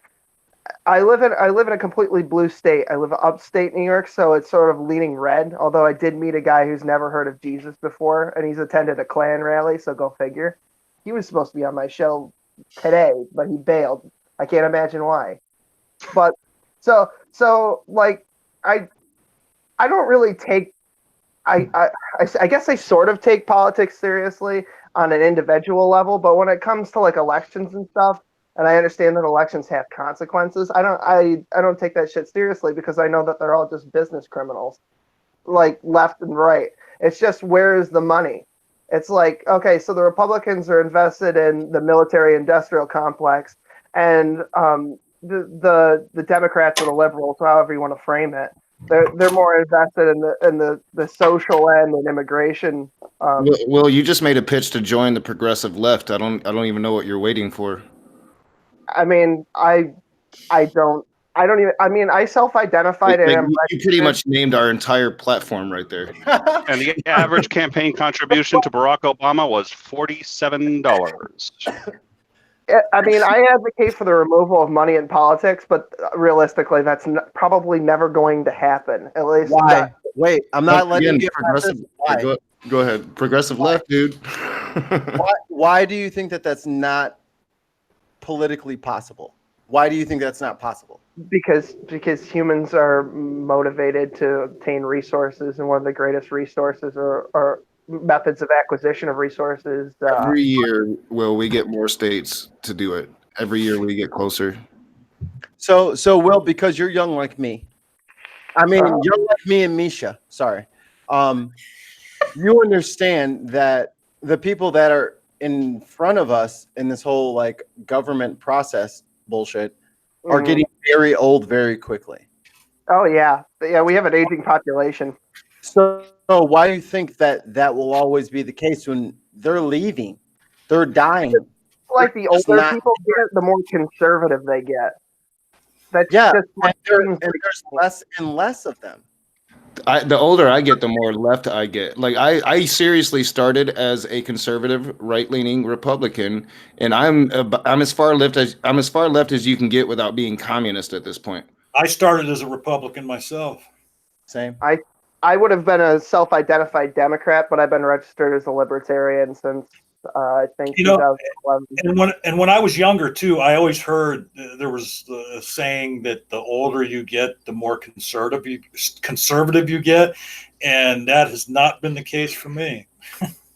Yeah, I think things changed with Generation X. I really do. I think Generation X, we're just different. We're getting into our 40s, and we seem to be as liberal, if not more liberal than before, to where the generations before us, definitely, I think that was a true thing.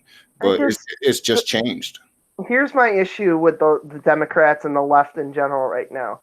I understand human rights are a big issue, and I'm for it, but it's the way that it's being framed that kind of ticks me off.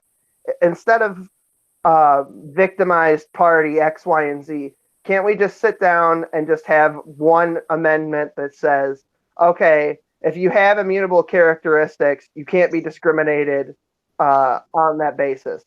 We tried that. Well, it was called the ERA. Well, guess whose generation is responsible for making sure that passes? I don't fucking know at this point. It's us, guy. It's us. Hey, Will, it's us.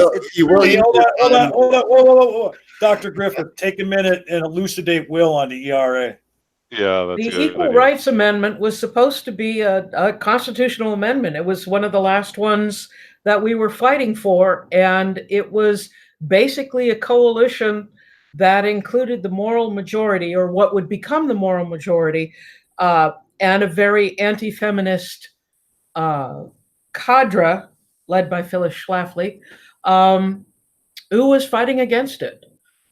Right. And it was just a very simple amendment that said everyone has equal rights. There was nothing fancy about it. But why haven't I heard of that? Because that's the real linchpin. Because you're only like 20 years old. That's why. Yeah, this was the 1970s. Stop watching Fox News, Will. I'm 26. I don't watch Fox News. I don't watch. No. Let's not be disparaging about it, because Will is part of my generation.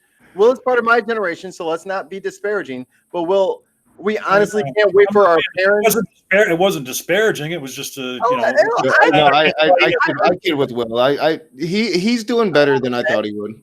Hold on, just give me a sec. Let me explain, because I was I just want to say, though, that I wasn't being disparaging. It's just the fact of the matter. You hadn't heard of that because you hadn't been born yet. And the other thing is I can go to my closet right now and I can bring out a couple of sweatshirts that are 26 years old. Just So no, my point was that it's because of moneyed interest that stuff never sees the light of day. And it's like, I haven't heard of most legislation because money interests keep the things that aren't important in the front of the political discussion and in the media instead of the things that actually matter. I'm going to bring this because this is my jam, and I wanted to talk to a Raging Atheist about this anyway, because I was second district coordinator for the Obama campaign in Connecticut, and but one of the things I did when I went door to door, I would go to people and I would say, okay, why don't we talk? Let's talk. What are your issues on gay marriage? And as soon as they started to tell me, I'd say, I don't care. Doesn't matter. Okay. And they'd look at me, they'd be ticked off. And I'd say, okay, what's your stance on gun control? And as soon as they started to talk, I'd say, doesn't matter. I don't care. It really doesn't matter. And I sit there and say, well, Jesus, is there anything that matters? So yeah, one topic. Political action committees, getting the money out of Washington, because so long as we have a non-publicly funded campaign system, so long as it's not 100%, the person with the most money doesn't always win, but it's a pretty fair indicator of who's going to win. And it's one of the, whatever you believe, whatever values you have, doesn't matter so long as corporations can buy politicians who are going to go the way they want. So I understand what you're saying.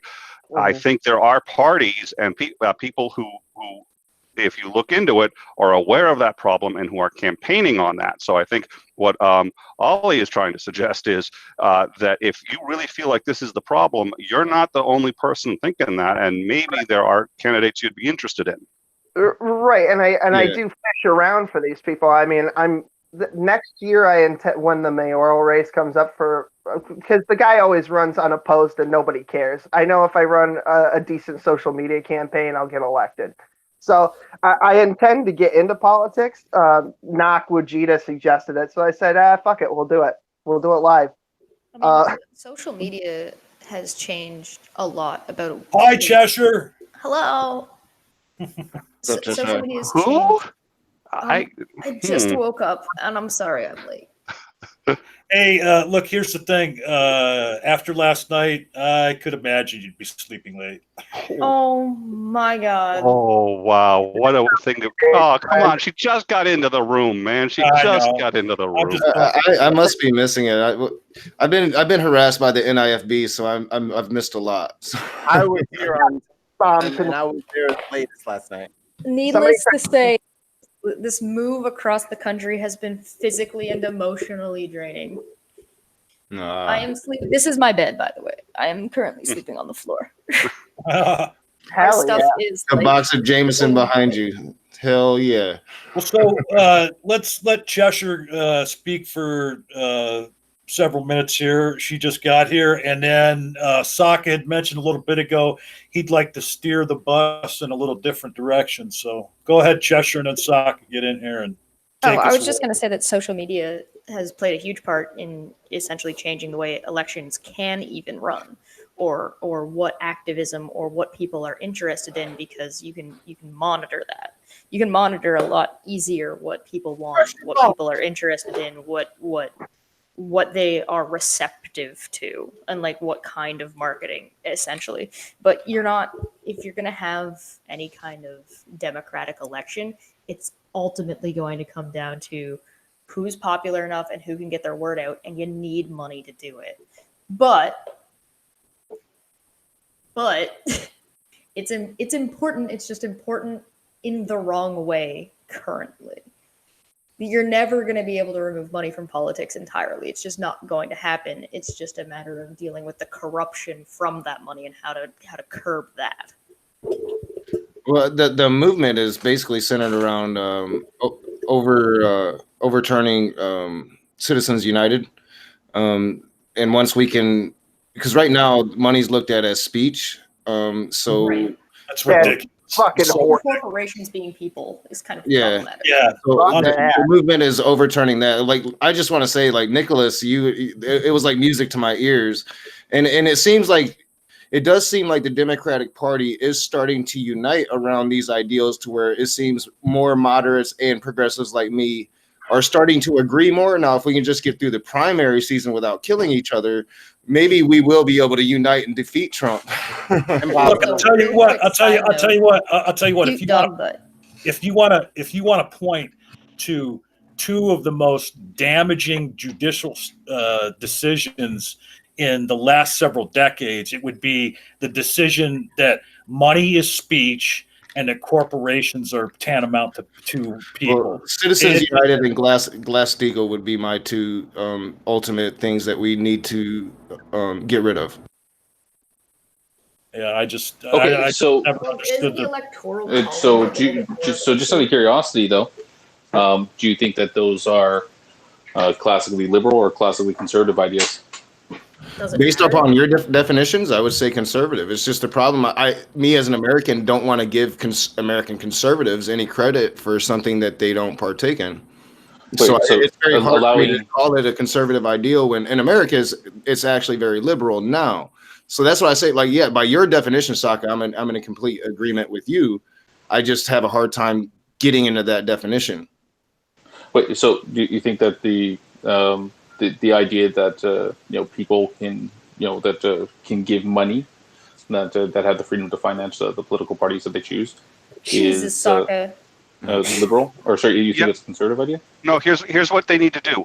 The problem isn't the money. The problem is the influence. So what you have to have is, I think people should be able to give as much money as they like. Remove all the caps. There's right now $2,500 personal cap on it. No, remove all the caps. I'm going to ask it has to be done anonymously. It has to be done anonymously. So what happens is you actually have to pay that money into a government agency, which then distributes that fund to that politician, so they don't know where it's coming from, because I agree with Nick. I think where the influence is coming from.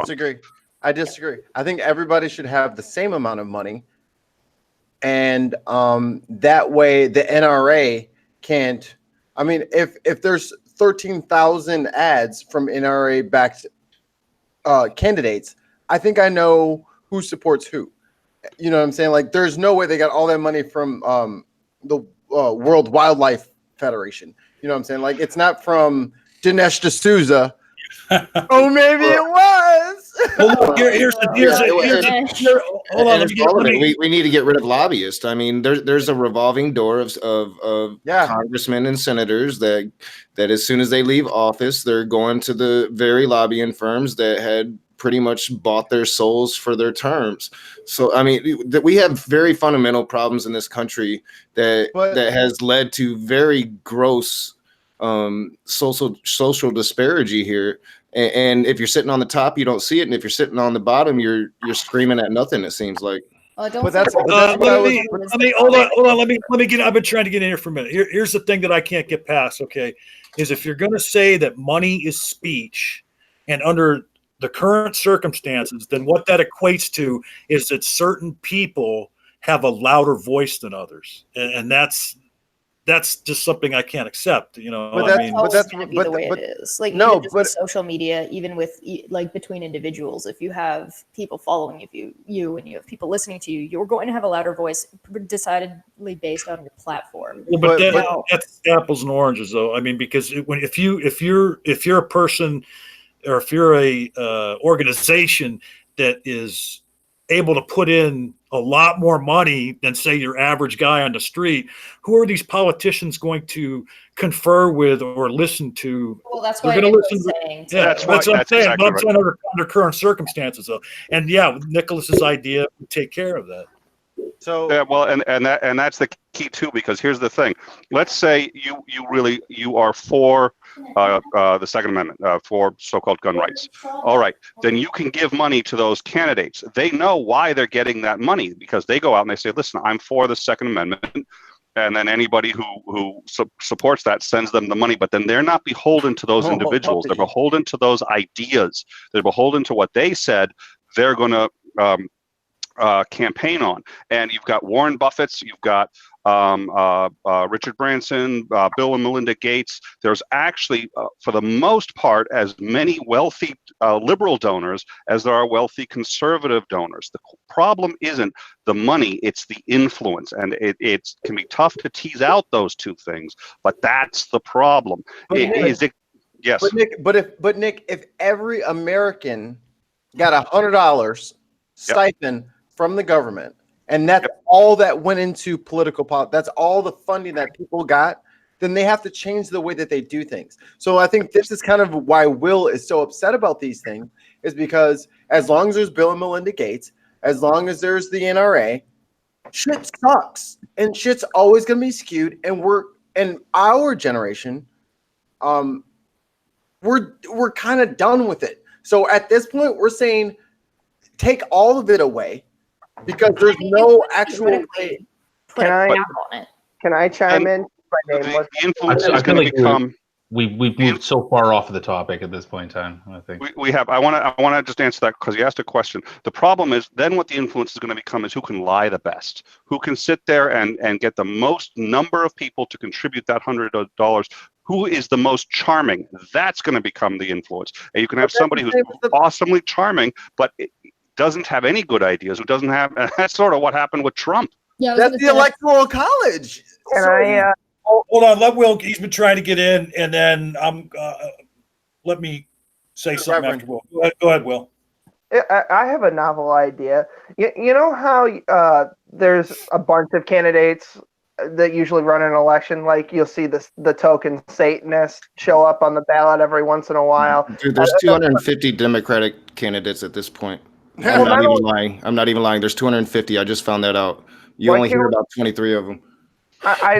Here's in an ideal world, I would like to see political parties dissolved and have individuals run, and then have a series of what might equate to primaries for groups of individuals who have opposing views. So like the money, like a semifinals. Yeah, sort of like an American Idol for presidential.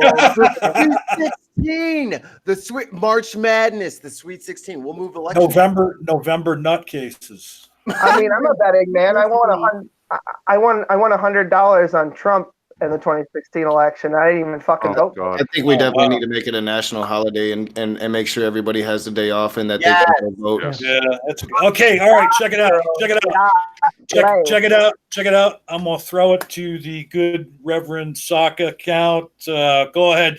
You say we're off track. Get us back on track, Socka. Go for it. Oh, okay. Yeah. So it's really weird because like in this conversation, because like oh, was that my timer already?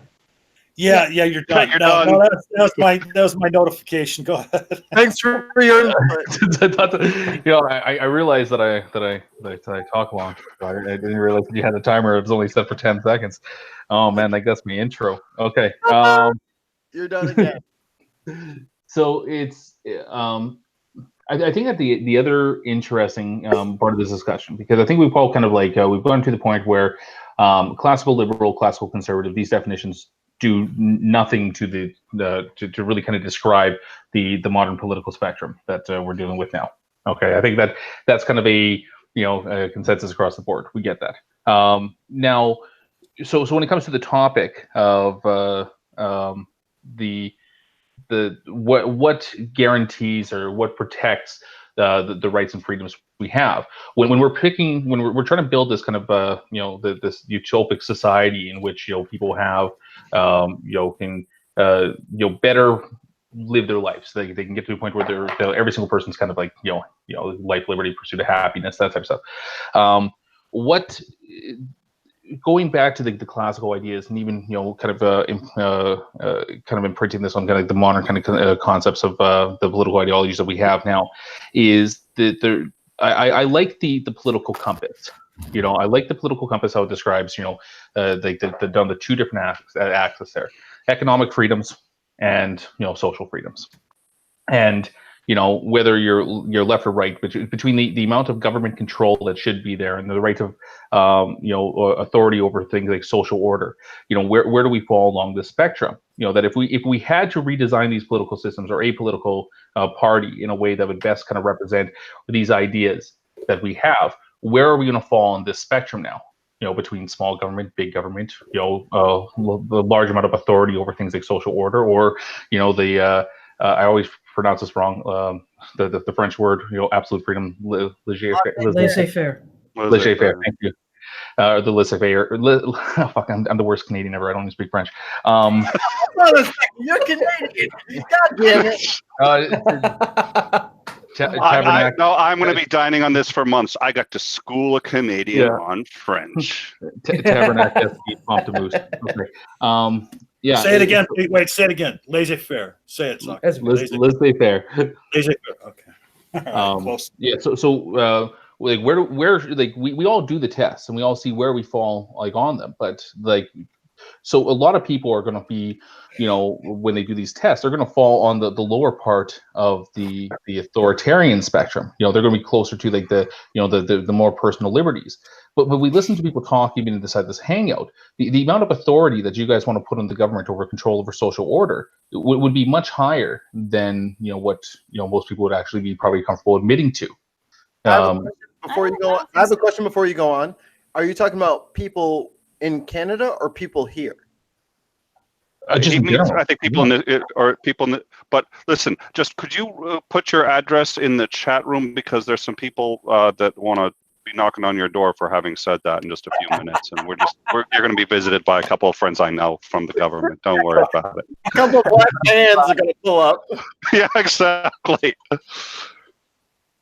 So maybe like just let's build a political system. Let's build a political ideology over America, where we can take a look at not just kind of a relation to the parties that are out there, but where do we feel comfortable in this between government control, the size of the government, and the amount of freedoms that the government should control over you.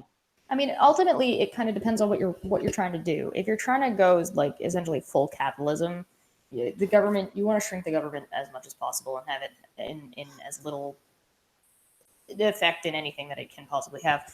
But if you're trying to do like a marriage of socialism and capitalism, which seems to be the one that's working the best currently, and that's not to say it is the best, just that it is currently seems to be the direction things are going, then what you want is a more efficient government with not necessarily more control, but better at what it's supposed to do. So you don't want your government running schools because they're not a school system. They're a government. But you do want them to oversee to make sure all of the schools are following the rules. I agree. Yeah, regulations. Yeah, it's about efficiency and proper regulation. Yeah, it's not about the size of the government. The size of the government is going to change depending on how big your country is. It has to. Well, it's funny you bring out. We were talking earlier about libertarianism and that the way that manifests in politics nowadays, and a lot of the people that identify as libertarian, they want to do away with all regulation. They don't want, like that Kokish guy that's been on Non Sequitur a few times. I mean, he doesn't even think that the government should be making, constructing roads or anything like that. So, that guy. Yeah, and that's the problem with the current conservative government. Sure, like if you want to cut some business regulations, a lot of liberal and progressive peoples are going to be on board with that, but they just go haywire and they cut environmental regulations. And now we have coal companies in West Virginia dumping their sludge into rivers again. It's regulation on the right here in America is a bad word, and it shouldn't be. Well, but they argue for what they say is if you privatize everything, privatize the roads, privatize air, privatize water. The reason people are dumping into the river is because it's a public resource. If you privatize it, then there is somebody with a vested interest in protecting that resource. So the company, whoever. So that's the neoliberal argument. But something like a river is not just in the sole, can be in the sole possession of one company. There's a lot of people who have to drink out of that river, who use it. You cannot, a lot of our systems of the government, the national government is taking over things is because there were things that crossed state lines. Yeah. And you had various state entities who could not agree with each other. And so the federal government stepped in. And the other, Doctor, wait a minute. I just want to ask Dr. Misha, Sure. did we lose Jerry for the evening? I don't know if we have. He normally has to go to work really, really early in the morning, so I don't know if he has. If he has, I don't hear him thumping around upstairs. on the young lady's Misha's point, and the other part of that is the reason, and Nick's point is they're so willing to privatize everything because they've already accrued an amount of wealth in the current system. So they feel safeguarded from the downfalls of other people who can't afford the same luxuries that they will now be able to afford. Now they have sucked from democracy. Now they're like, yes, I'm great. Now let's do libertarianism now because I feel like I am safeguarded and I can pay for my private roads, my private fire department, my private medical, everything. Yeah, that would be great. Isn't that they're not. Well, everybody wants to go back to the Leave It to Beaver 50s, which first of all never really existed, and second of all, that was a documentary, Nick. That was a documentary. well, and here's I know, I hear that. That's exactly what they think it's a documentary. But the other thing is, I tend to agree in an economic sense. Let's go back to what they were doing. You know what the marginal tax rate was on for the high end marginal tax rate was? 94%. Yep, 94%. Well, 94 was the highest. It peaked at 94, but it was during the 50s and 60s or prior. It was 70 to 90, for decades. Yikes. Now you talk about raising it from 14 to 18%, and that's socialism. You're a socialist if you want to raise it up about 3 points. Well, I think building on your point, Nick, something that really changed how the way things were done in the United States was, of course, World War II, when everything was nationalized. That in order to build up the arsenal of freedom, as it was called, they promised profits to anyone selling their goods to the United States government. And that sort of monopoly was still stuck there. We had a terrible telephone system because Bell Labs and all their invention was all going to the US military, that sort of thing.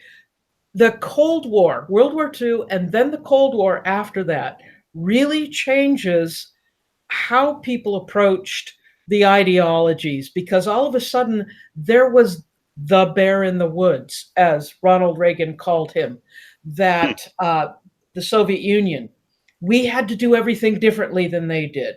All of a sudden, with the Soviet Union, we had to go against controlled economies, and we had to go against socialism and communism. And it became a Manichean world of black and white. You're either on this side or on that side. And that really kept people in the United States from being in that muddy middle that you need to be in to negotiate. All of a sudden you could label anything, oh, that's communist, it's out. That's free, that's okay, that's fine. The Muddy Middle, the new podcast featuring Ali and Misha. I love it. Awesome. The Muddy Middle. But the Cold War had a huge influence over our economics and our political system.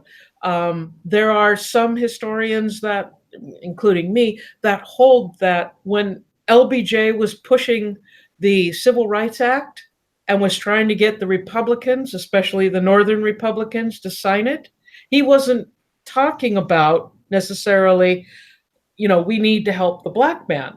He was saying, look at the propaganda that the Soviet Union is using against us, because the Soviet Union wanted to have satellite states in Africa. And they would go to the Africans and say, this is how Americans treat black people.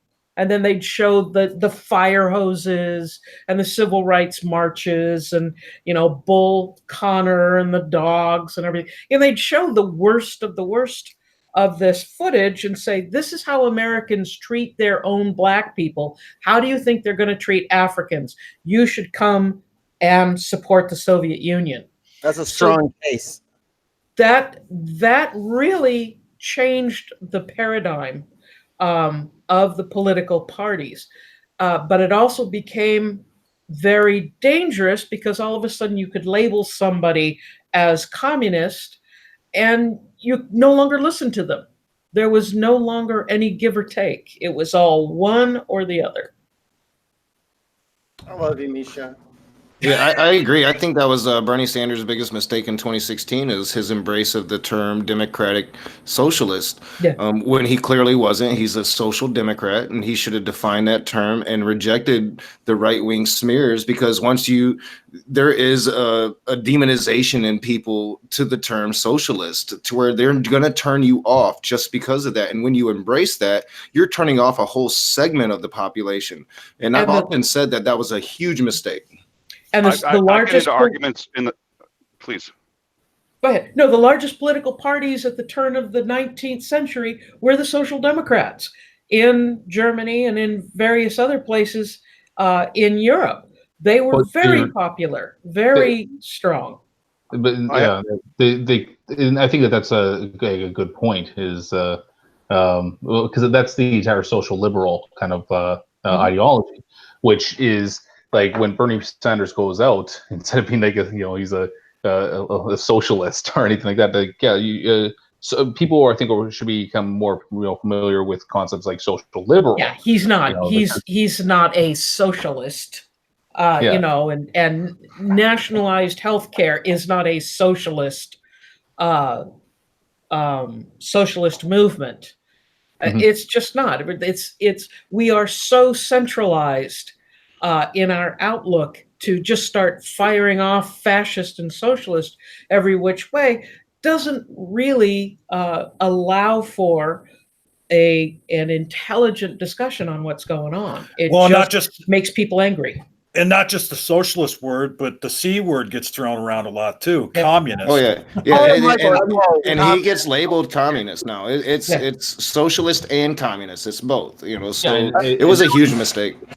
I've gotten into arguments because I spend a lot of time in the South. I've got family down there, and I get into a lot of arguments with them. And I remember talking about why we need socialized medicine, so-called socialized medicine, which, by the way, is what the Congress gets to have. I mean, that's what they voted for themselves. But at any rate, so I talk about that. And like, well, the second you let any socialism into this country at all, it's over. I was like, you realize we have a socialized police force, we have a socialized fire department. Like, well, I don't understand what that could possibly look like. Oh, I could tell you, we used to have. Yes, and in fact, we've tried to privatize the military because. Oh yeah, that was Blackwater. That was a really bad idea. And then for Blackwater, you had a whole bunch of guys who were completely because it was privatized. They had almost no oversight, no laws, and they were getting dystopian military from an anime that's essentially all mercenaries. And they didn't have the same rules of conduct that our military does. That brings up an important point, is that there are certain things that we want to put in the government hand because it takes it out of a profit motive. It takes it out of a sense of retribution. The law should be in the hands of the government, not in the hands of private individuals trying to make money. Look at this judge in, what was it, Rhode Island or New Jersey, that's now going to be serving over 20 years for selling young black men into prison. I mean, he literally was giving them longer penalties so that they would go to these for-profit prisons. Yeah. Well, and the fire, the fire that took out, well, there was, I think, 4 great fires in New York, but the one in 1563, 64, was they had a private fire department. That was the last experimentation. There's still some places that have a private fire department even today in this country, but the last big city to do it was New York. They would give you, that was what those shields were. The fireman's badge was how they knew that you had bought the insurance. And if you didn't buy it, they'd show up. If they didn't see the badge, they'd just watch the thing burned. Well, they come down, there's somebody's house burning down, doesn't have a shield on it. So they just wait. Fire gets to the next building, doesn't have a shield on that one either. So they wait, gets to one back, another one down. They wait. Finally, by the time it gets to a house that's got a shield on it, fire's too big to stop. Over 800 buildings in New York burned down because the fire department was there. They just didn't stop it because they're private. That's basically mafia. Yeah. Like, I would love to protect you if you buy insurance from me. I would love to defend that, but I'm from Chicago, where a cow kicked over a lantern and half the fucking city burned down overnight. So, Yeah. Will, did you want to? She put it right. There's some things that just have to be run by the government, and I understand the idea behind how. There's a difference between the government running it and the government overseeing it well. Yes. So you can get things like schools or like hospitals that are run by private companies, but they're overseen. It's essentially a government contract. Well, but here's the essence of what you guys are saying, though, is that there are certain undertakings that the profit motivation needs to be taken out of it. I mean, like things like medicine or education. I don't agree. I don't think I agree. I think that the profit is fine. Or the penal system. No, I don't the agree. idea of profit needs to be taken out of it. Yeah, so I don't think that's what we're saying. One of the that's what I'm saying. That's the second time I saw a couple of other people nodding their heads, so I think somebody agreed. Chester, that's the second time that you said that schools are overseen by the government, but not ran by the government. I'm not saying they are. I'm saying they could be. Well, they are. Like a public school is ran by the government. Like teachers, but I think she's saying they could be. Government. Yeah, local government, which would they're still government employees. Right. Okay. So it's just not just a matter of being overseen. Well, I mean, they're overseen on a federal level, but they're also government employees on a municipal level. Yes. She was saying how it could be. She was saying how it could. There are other countries that run this sort of thing. Sweden's a good example. Sweden has essentially like the schools are run by private companies, but it's paid for by the government. So the profit is fine. The profit can be there. The point is to make money, and that's fine. The problem is when your profit interferes with the quality of your work. So if you're a fire department and you don't make money unless the insurance is on your house, then it's a problem. But if it's a private company that vies for a contract from the government and they have to play by the government's rules, profit isn't an issue. And if regulations are applied universally to everyone, then you're not talking about, well, I've got to go, break the law in order to make a profit. Yeah, if everyone has to follow that regulation, then you take that out. The other issue, though, is that like it might work in a place like Sweden, okay, but you can't apply that type of system to a place like the U.S. Yes, you can. People would hate that argument. Fire. That's a bullshit argument. Yeah, I really hate There's that lots of people argument. here, therefore they can't be organized. Well, he didn't make the argument. He made a statement, so let's hear him back it up. Let's hear the argument. Yeah, so even if you have a private company that's running a school, okay, that there's going to be like a certain amount of profit that they do generate, okay, which can't guarantee like an equal amount of education to neighborhoods and communities that don't have as much money. That's not how that works. Have you looked up how Sweden actually works with its educational system? My best friend is Swedish. Yeah. Okay, so how do they deal with the fact that there's because it's paid for by the government. So you didn't even hear his question. No, I did. He said, then how does it work? And I said, because it's paid for by the government. I think his question is, how do inequalities work? And I think her answer is that they pay appropriately so that the education there isn't an inequality issue because they're paid the same. All of them are paid the same. They're paid by, we pump out quality students. So that's a matter of population size. And in a company that wants to run well and maintain a contract like that, then they need to provide not only a high education, but an education that lets people move forward with their lives and have good students and good teachers, because that's good business. So from what I understand over there, he raised his children over there. They don't have property tax. Everyone is taxed based on their income, and that supports all the schools. Yeah. Period. Yeah. His children are highly educated. They're bright kids. I love them. They're very nice. And they're doing great today. And a 100% literacy rate. 100%. You know what it takes to get to 100%? I mean, that's insane. Money. Teacher. Let me ask, in this country, in our current system, okay, are there undertakings that should be not for profit? Yes, prison, without a doubt. Prison. Dr. Griffith? You muted yourself, Misha, my dear. Prison, education, healthcare, the law. Woo! Agreed. Military. Add military to that. Don't tell Jerry. Military.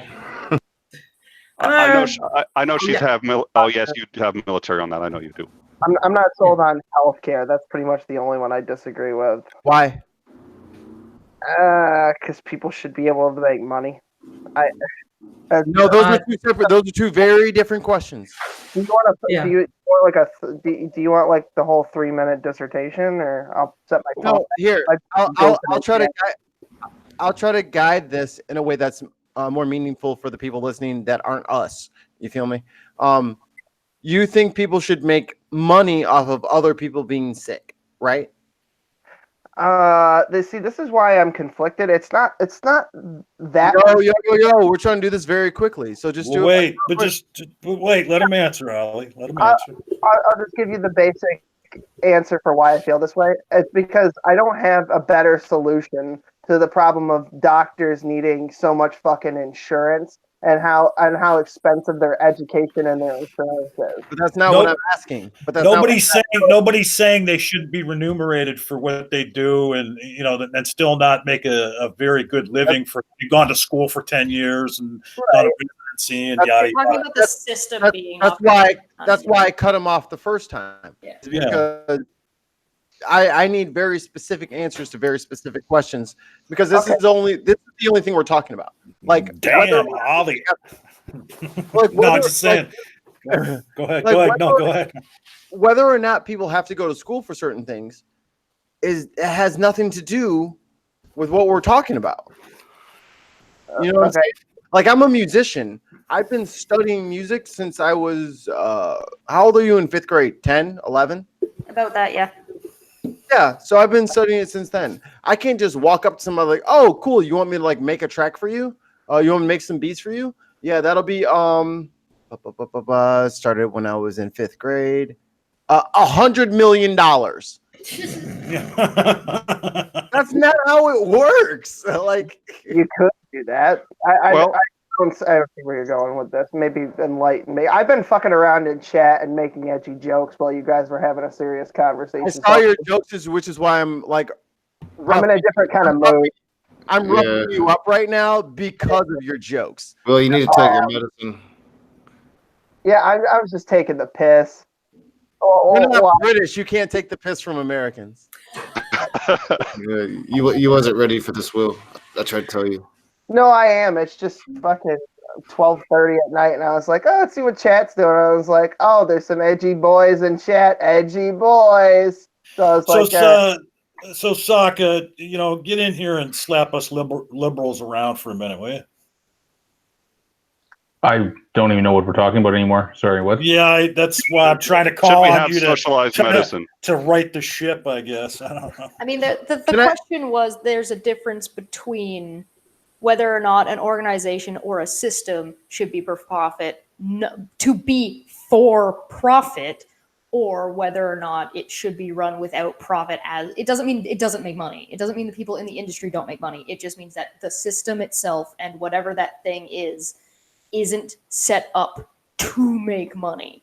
Can I ask Socka questions after he answers that? Right, and I just want to point out though that, like I said at the beginning, the conversation is going to organically go where it's going to go, and this that we've been talking about for the last several minutes is tied to the opening topic, because we're talking about what constitutes human rights in the framework of what things should everybody have access to without it, being a for-profit situation. I mean, and the things that the people named, education, healthcare, the prison system shouldn't be, private or, for-profit, military, so it's kind of tied to the subject. It's off the track, from where we started, but that's the way conversations go. But go ahead if you wanted to ask Socka something there, Ollie. Socka, go ahead and answer her first, and then I have 2 questions as follow-up. Sure. What was the question there? Mine wasn't actually a question. I was just clarifying where we were sitting. Okay. Go ahead, Ollie. So, Ollie, I think you're up. Oh, okay. I thought she was going to clarify. My bad. No. Sorry, I didn't actually have a question. I was just kind of being like, so the difference is this and this. Okay. Right. So I made a couple notes, Socka, while you were talking. And you were talking about like how the flip was not as important as where we are today, and like the Republican Party today, where it stands, and that's not exactly what was going on back then. So what I wrote down was historical ramifications of the parties, but I think that matters because I think conservatives are traditionalists, and if this is what, like, if one generation knows that this is what we believe in and this is our standpoint, that's what they hope to. So you kind of dismiss the fact that there was a flip, but conservative values are actually this and this. But I think people hold to those decisions of misogyny and discrimination and obfuscating people's rights, like that those, all of those things are kind of cultural now, and those things are kind of imbibed into the Republican Party of today. Do you feel like that's the case? I think my answer can be summarized this way: people are shitty. Okay. Yo, you ain't never been more right. All right, end the call right now. Hold on, let's Socka go. Let's Socka. Ollie, let Socka go. Let Socka go. Ollie.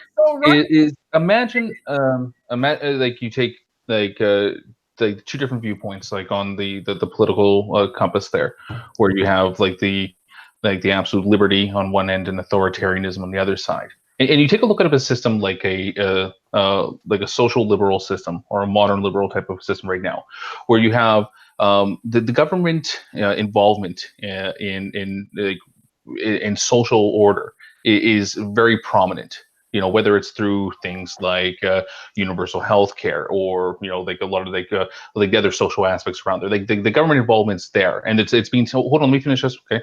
And hold on, before you, I'm gonna forget things. Can we go back and forth? So can you like break it up for me a little bit? Okay, so let's say that you that a system that's going to have government stepping in and regulating what you can and can't do, what you can and can't say to certain people, like the government regulating where your money goes towards paying towards social programs, taking money from these things, like all these programs that we put forward with any type of like social kind of liberal program is actually moving up on the scale towards a system of authoritarianism.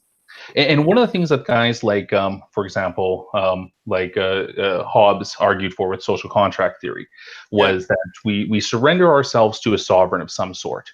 and that there's an entire kind of argument that he kind of puts forward in Leviathan. But the point is that in order to maintain social order to a degree, we have to surrender freedoms that we have to some type of sovereign. Whether it's the government, the monarchy, the church, it doesn't matter what it is, it's but there is a sovereign that we surrender certain rights and freedoms that we have, because he views the opposite side of the section of that as a really bad place to live, like absolute liberty to do whatever you want. It leads to what he calls a state of war, where you can kill and murder and steal and do whatever you want in that point in time. That's what absolute freedom looks like. And like anarchy, right? Yeah. Well, yeah, pure anarchy. War of all against all. Right.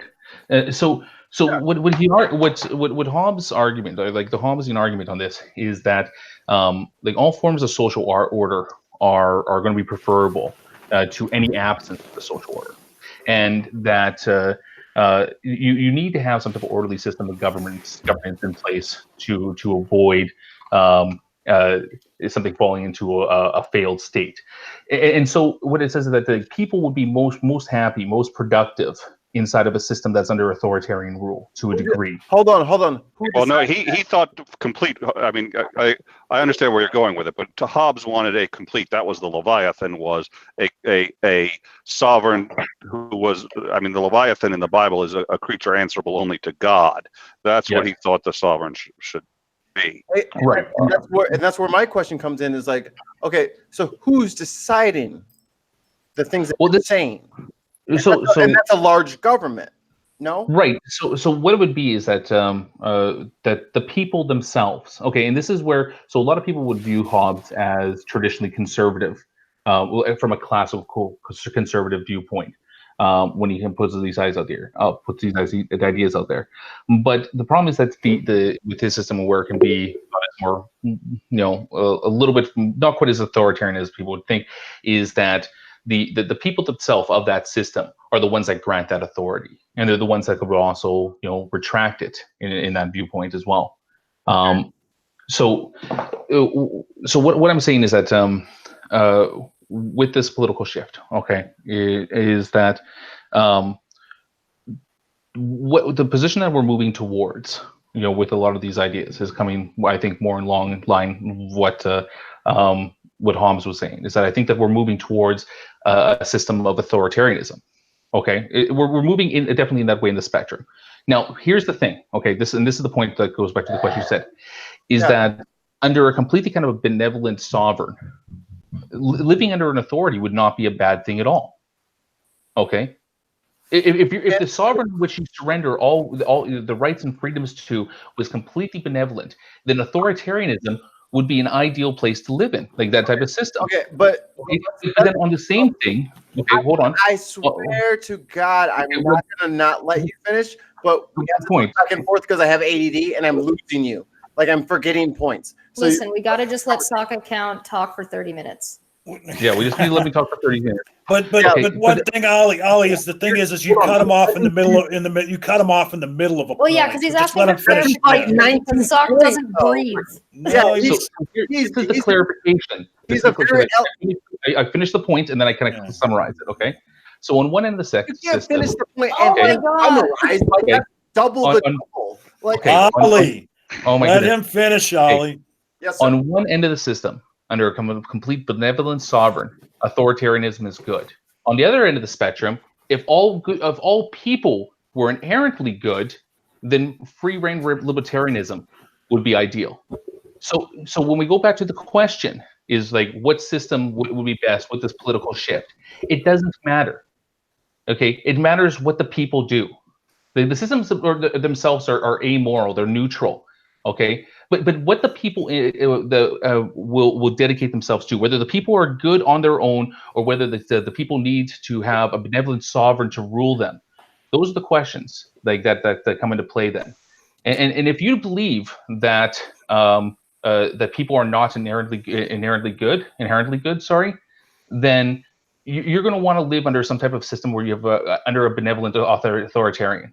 If you believe that people are inherently good, well, then you want as much free free will as possible. No, your conclusions don't follow from what you're saying. They completely follow. So how the hell are you going to tell me I'm interrupting and then interrupt me trying to interrupt him? That is rude. I mean, how about this, Nick? Do you agree with that? Regrettably, yes.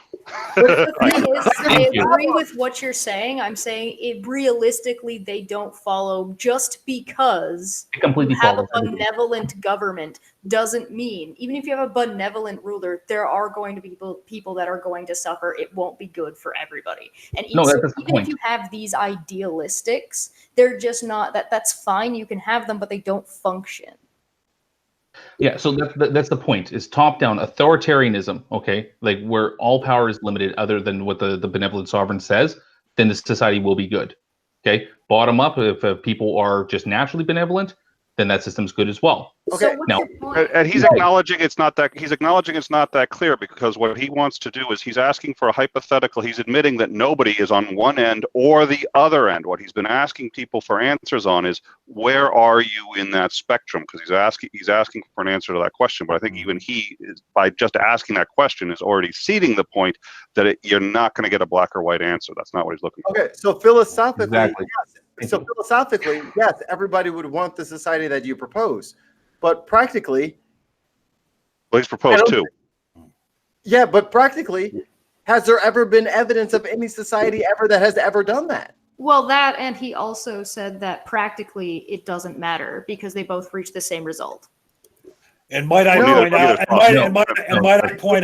And might I point out that Nicholas has just established himself as the Socka whisperer. Okay, no, I didn't. I didn't That's say why that they I said both I don't want work, to. Here's the I'm thing. not gonna lie, He knew I knew it. I love I you know what guys. he's I'm saying. not gonna lie, but your point gets lost Okay. in what you're saying. I No, hear the point is, okay, the point is that where you view, how you view people is going to be where you fall in on the spectrum, like how much power that you want the government to have, like between the authority and the libertarian viewpoint, just absolute free will. Okay, like those are the two ends of the spectrum. Now we don't believe that we can have a perfectly benevolent sovereign to surrender ourselves to. We also don't believe that every single person is inherently good. Okay, so there has to be some type of balance in the middle between these things. But the point that I was saying, okay, to what he was saying is he asked me which system would be better, and that system, what system would be better?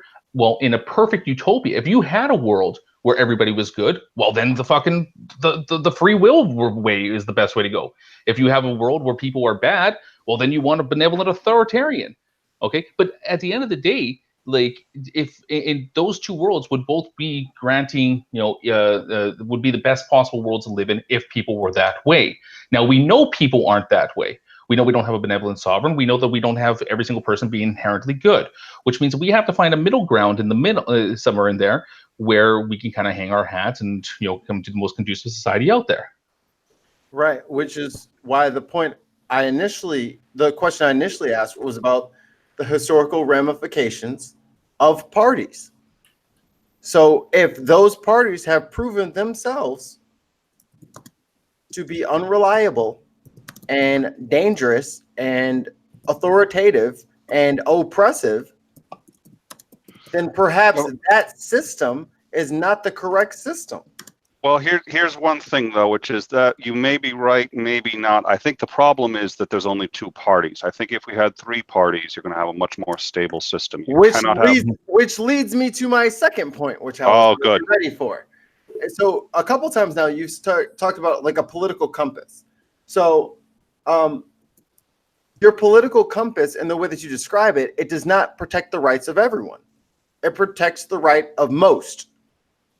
Does that matter to you?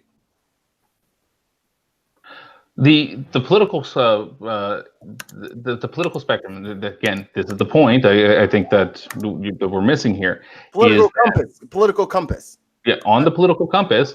Okay. If everybody was inherently good, then everybody's rights would be protected. Hey, Socka, that doesn't answer the question. Well, it does. It does answer the question. He's asking you about the political compass, not the hypothetical you just gave us. Okay, you know what the political compass is, right? You've seen the political compass. You've seen where you on the vertical scale where you fall on it.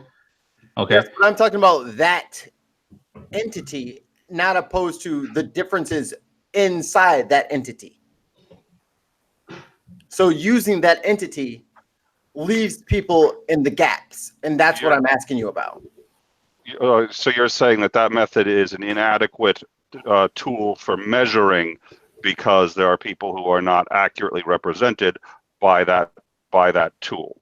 Correct. And I represent those people that are misrepresented in that tool. There you go. I'm not answering for Socka. I was clarifying. Socka, this is yours. I'm just... No, Nick Socka, tell me more. Sorry, like I guess that the point that he's trying to illustrate here is because he was throwing it back to the shift in the political spectrum. Okay, and my response was to his question about the shift in the political spectrum, where do I think it's good or bad? Well, whether it's good or bad is going to fall in the hands of the people that are in that system itself. So if the Republican Party moves towards a position where they want to, take away the authority power for the authoritative nature of the government to maintain social order, and people are inherently fucking shitty, well, then that's going to be a bad system. Wait, you talk through that really quick. Can you say that last point again about how? Talk about this. Say what you just said one more time, because I don't know if everybody got that, because you kind of said it quickly, because you have a very quick manner of speaking when you say. I don't know. I think Socka talks pretty methodical. But okay, go ahead, Socka. So if a position, for example, like Republicans want to move towards a difference, wants to move towards a position where they are taking away the authority that they have over social order, okay, and then the people themselves are inherently shitty, that's going to be conducive to a worse off system. And you think that's okay because why? No, I think that's not okay. I think that in that case, it would be better to be moving towards a position of authoritarianism. Okay, because you want to be moving up on the scale then, because you'd want to have the government to maintain some type of social order. So the sacrifice of So where you fall between your two ideals. So now where are you on your own social compass? Well, no, on the scale he presented, the hypothetical scale he presented earlier, where it's authoritative, benevolent, and good people, then just based on his answer there, it's situational wherever you fall. Depends on what thing you're talking about. You don't just fall somewhere on there, period. It just feels very convenient. Well, I think it's not that it's situational where you fall. Where you fall is based on how you view people already. So it's sort of a priori. You're going to land on that scale based on. You might find that in this situation we want to be more authoritative. So if we want to have healthcare, we want to be more authoritative, for example. But if you're talking about something else, you might want less authority, right? So you don't fall on a singular point. You just fall on different points per subject. A singular person isn't going to be in one spot on that scale because it's going to shift depending on what subject they're talking about. Well, just the amount of government regulation, government authority you want to, throw out there. So if you want the government to dictate, things like a lot of social welfare programs, or bring in laws that will protect people based off of race, religion, gender, sexual orientation, those things are actually moving up the scale of authoritarianism. Because those are things that under a system. Yeah, like if I'm a woman and I want to go get an abortion, I have to go to another state. I don't want the state that I have to live in to come back and put me in jail for 10 years because I got an abortion in another state. Let me get in here real quick. I just wanted to give Nakasuchi or Dr. Griffith a chance to weigh in. And we have, if they want to. I haven't heard from either of them in quite a while. I was just about to put in chat that I'm gonna go to bed. I've been sitting here yawning. I'm like completely out of the conversation at this point because I'm just like I need to go to sleep. I like this shirt. Well, I hope you don't feel. I hope you don't feel like we kept you out of it. But no. Like I was into the conversation. I've been dealing with the NIFB. I'm exhausted. I'm tired, and I just need to go to sleep. Well, before you go, just let me say again, the Raging Atheist other channel is Move Left. It's a political channel. He's going to be doing some campaigning for Bernie Sanders, and he's going to put some videos up about that experience. And and I am live streaming to it as well. So actually putting content on it again. But we'll have a link to that in the pinned comment when this posts as a video. And I want to thank you for coming by and participating again this week, Nakasuchi. Thanks for having me. A great discussion. I think my positions will be well represented. I think there's some progressive left still here as I leave. Well, a couple people in live chat did say that this is just a liberal echo chamber tonight. So to be fair, there is somebody in the live chat named. They're obviously not listening to Socka. Socka I knows I love him, but you know, on politics we don't see eye to eye. So, but why not? A definite ally when it comes to Christianity, so don't be too hard on Socka. Okay. All right, Nakasuchi. Thanks again for coming, man. We'll talk soon. All right, yeah. You guys have a great night. Yay. Hi, bro. Dr. Griffith, did you want to get in and weigh in on any of this? I'm enjoying listening. Okay. Honestly, because I think you're getting to the heart of a lot of the different problems. You're making discussions that Plato was making. Well, I mean, wait. Are you saying we haven't progressed at all in the last like 2,500 years? Thanks. Sounds about right. Thank you. But I got to tell you that with what Socka interjected into this, you know, in the last little bit is just completely interesting to me. I mean, and I want to hear him and Oliver and Cheshire talk more about that.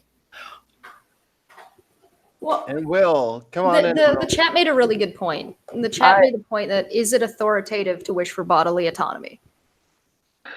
So it depends on the spectrum, like on this one, and it's an interesting. Yes or no question. I'm not sure if you're new here, but nothing's ever a yes or no question. Listen, Okay. I can hear from Steve. Steve asks yes or no questions all the time. Yeah, Steve's wrong. Especially for the definition of eight. No, Here, shots fired. No, is it authoritarianism? That's going to be so. I would say yes, it would be. It would be moving towards a position of authoritarianism on that, because. But it's going to be a really interesting example because you understand that like when a group of people decide to to surrender these powers to an authority, is that those are generally people that will also be, and this goes back to the other example we're talking about with where it doesn't matter where you are in the spectrum, it's going to depend on the people that are there. So if you have a system that doesn't consider people of a certain race or sexual orientation actually people at all, that they take away the personhood of certain people, they would still be advocating for, they could advocate for a completely kind of libertarian system or whatever, but not include these people within the decisions that they make. And in that case there, it might seem like a good system there, but they're just actually, it's only good for the people that they consider people.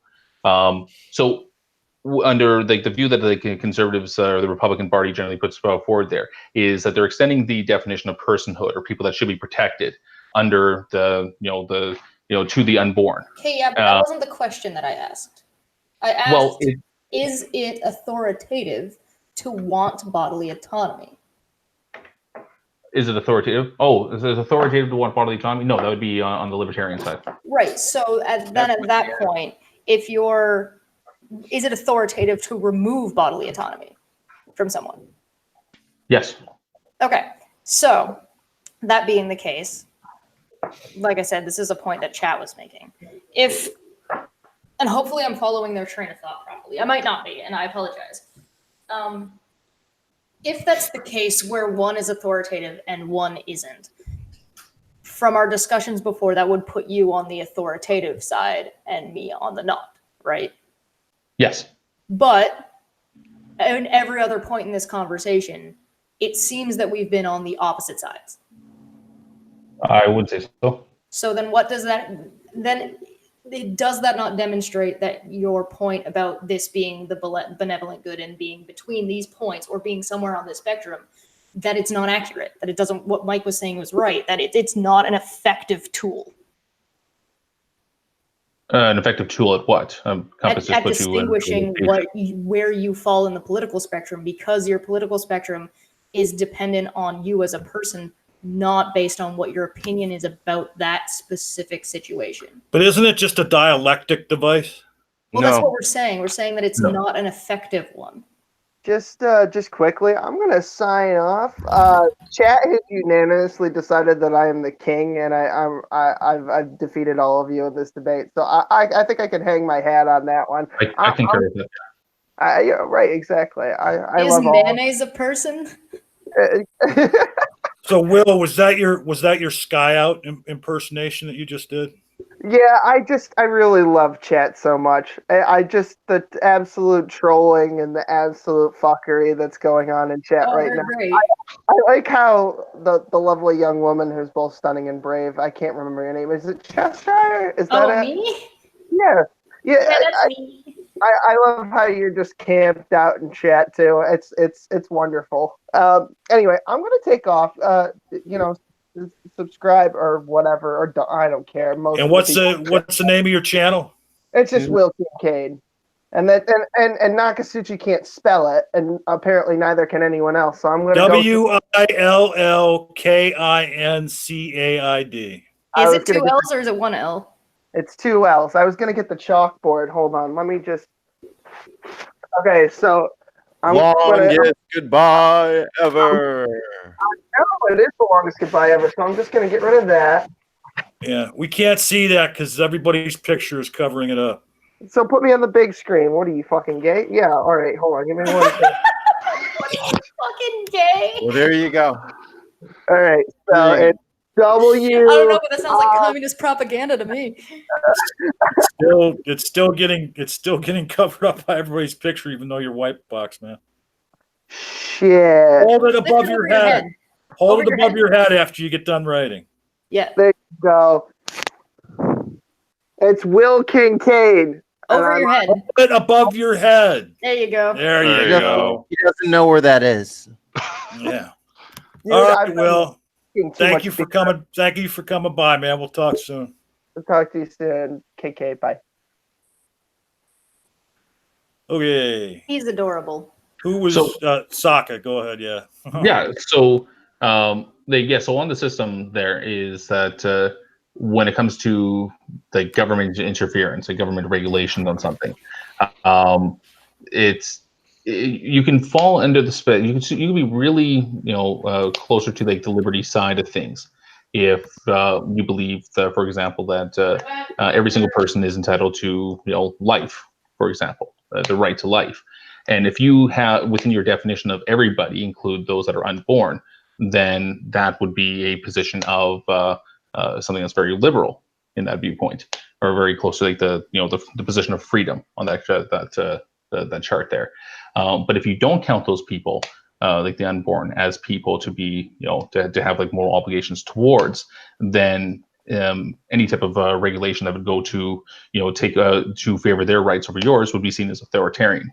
So when it comes to like the position that we're asking here, they view the democratic position of abortion as something that is authoritarian. So, for example, like again, the example that we're already using with what you just described, depending on how you phrase that and how you phrase that question and what definitions you use, you're then falling on a different point on that spectrum. On that issue, yeah. Well, right. So if you're this on this issue and also this on this issue, and therefore can be anywhere on this issue, depending on how it's worded, how it's phrased, or how it's presented, how is that an effective tool to identify something? Isn't that the case with most?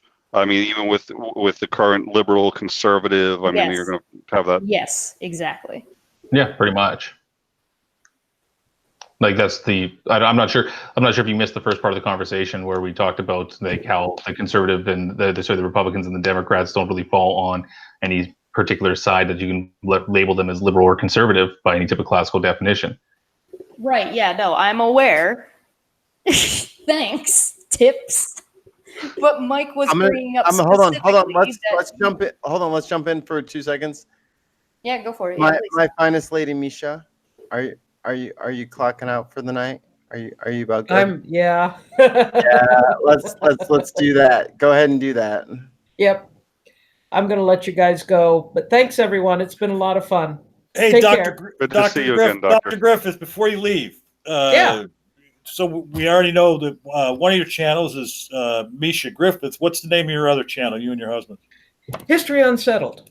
History Unsettled. And Yeah. that's an awesome channel. If you want to see some really informative and fun YouTube videos, you've got to go over to History Unsettled and watch Dr. Misha and her husband. Yep. Thanks for stopping by. Love to have you over. Thank you so much for inviting me. I hope I can come back. You're the best. I Well, love you. you're gonna be coming back real soon because we're gonna feature your channel one of these weeks shortly. We'd like that a lot. Thanks a lot. Good night, Yep. everybody. Bye-bye. Bye-bye. All right, whoever had it, carry on. Yeah, so it's the point that we were talking about earlier, where it's the uselessness of some of these systems and some of these labels that are putting out there on a kind of like a modern framework. And when we're talking about these, like the difference between like the conservatives and liberals, I guess the question that I was asking Mike was that kind of like, what is your viewpoint of people? You know, when you fall on the spectrum, where you fall on individual issues will vary and will offer some type of a little bit of movement on your position. So it's not going to be completely accurate, but you'll have a rough sense of how much control you want the government to have and how much freedoms you want to have. Yeah, Mike, So, tell me where you fall on this system that we've on this tool that we've already defined as not accurate. Yeah, like I think that was my whole point, was like I didn't agree with your system. Yeah. Yeah, especially like I think that was the key. Yeah, and the entire point of the conversation that we were having, Mike, was that when it comes to something like the conversation about, which one is a better guardian of human rights and freedoms. Okay, and I said that you can have a perfect system where every single person's rights and freedoms are guarded on either end of that spectrum, but that's going to be completely dependent on the people. But the people aren't, like I said, they're not inherently good, and we don't have a benevolent system that we can point to, or a benevolent authority that rules over every aspect of our life. So we know that those opposites exist. We know that the either ends of the spectrum exist, and where we fall in the middle is like the entire hazy ground that we're all kind of discussing at this point. Like that was the entire point of the thought experiment I was talking to you about, was that how can you say that any part of that system is good or right or wrong, if you can have a position of complete equality and happiness and stuff on both ends of it.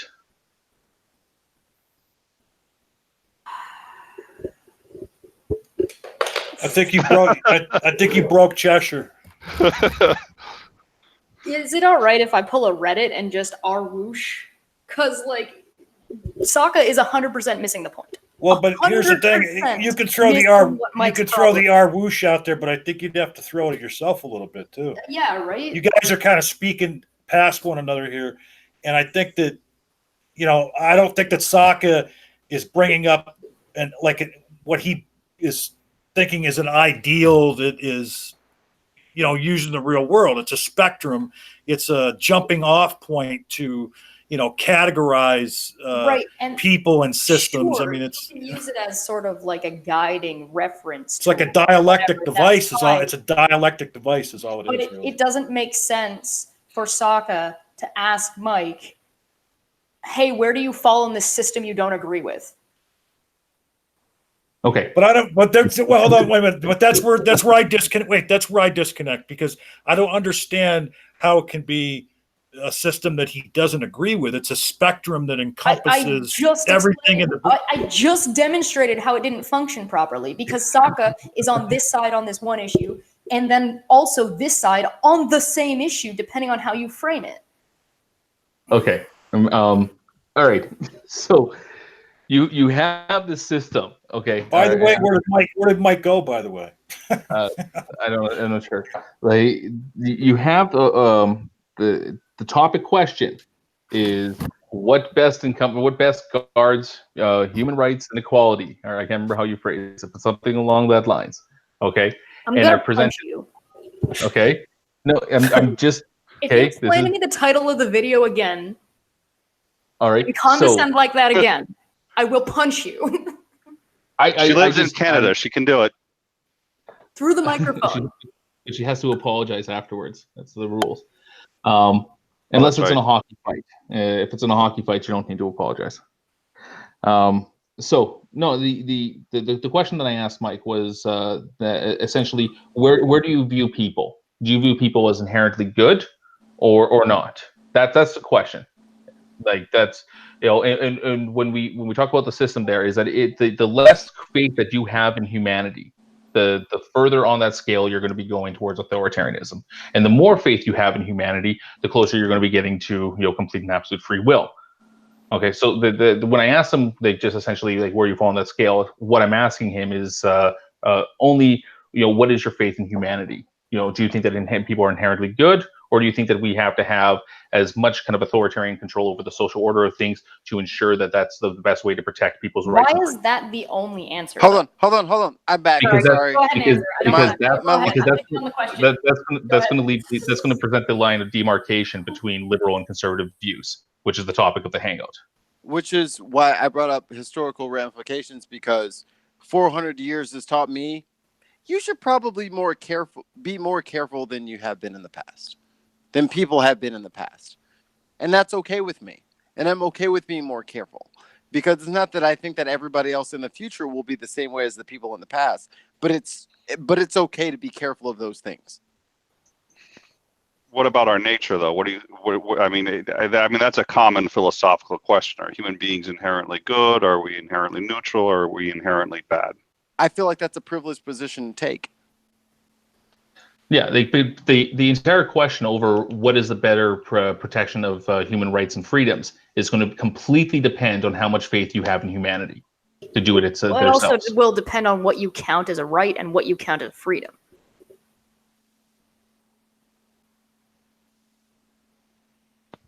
If you're talking about like constitutional American sense of freedom, then your answer will be obviously different than someone else living on an island somewhere where it's Lord of the Flies. I'm not sure I necessarily concur with that, but yeah, I'm starting to fade. We're getting. Are we slowly grinding to a halt here? So this I just woke up. I think that this is the perfect point. Like, so to answer the question and to like I said, like to answer the entire question of the hangout is which is the best guardian for human rights and freedoms. Well, that's really going to depend on a lot of factors. The main real quick, it says rights and equality. Rights and equality. It's going to depend completely on what your viewpoint of humanity in general is. I kind of feel like if someone gave you an ABC answer, you're answering D. Like, I think we're all talking about the political landscape of today. I think the question was framed in a point that more adroitly addressed today, and Republican and Democrats today, and what those parties are doing today.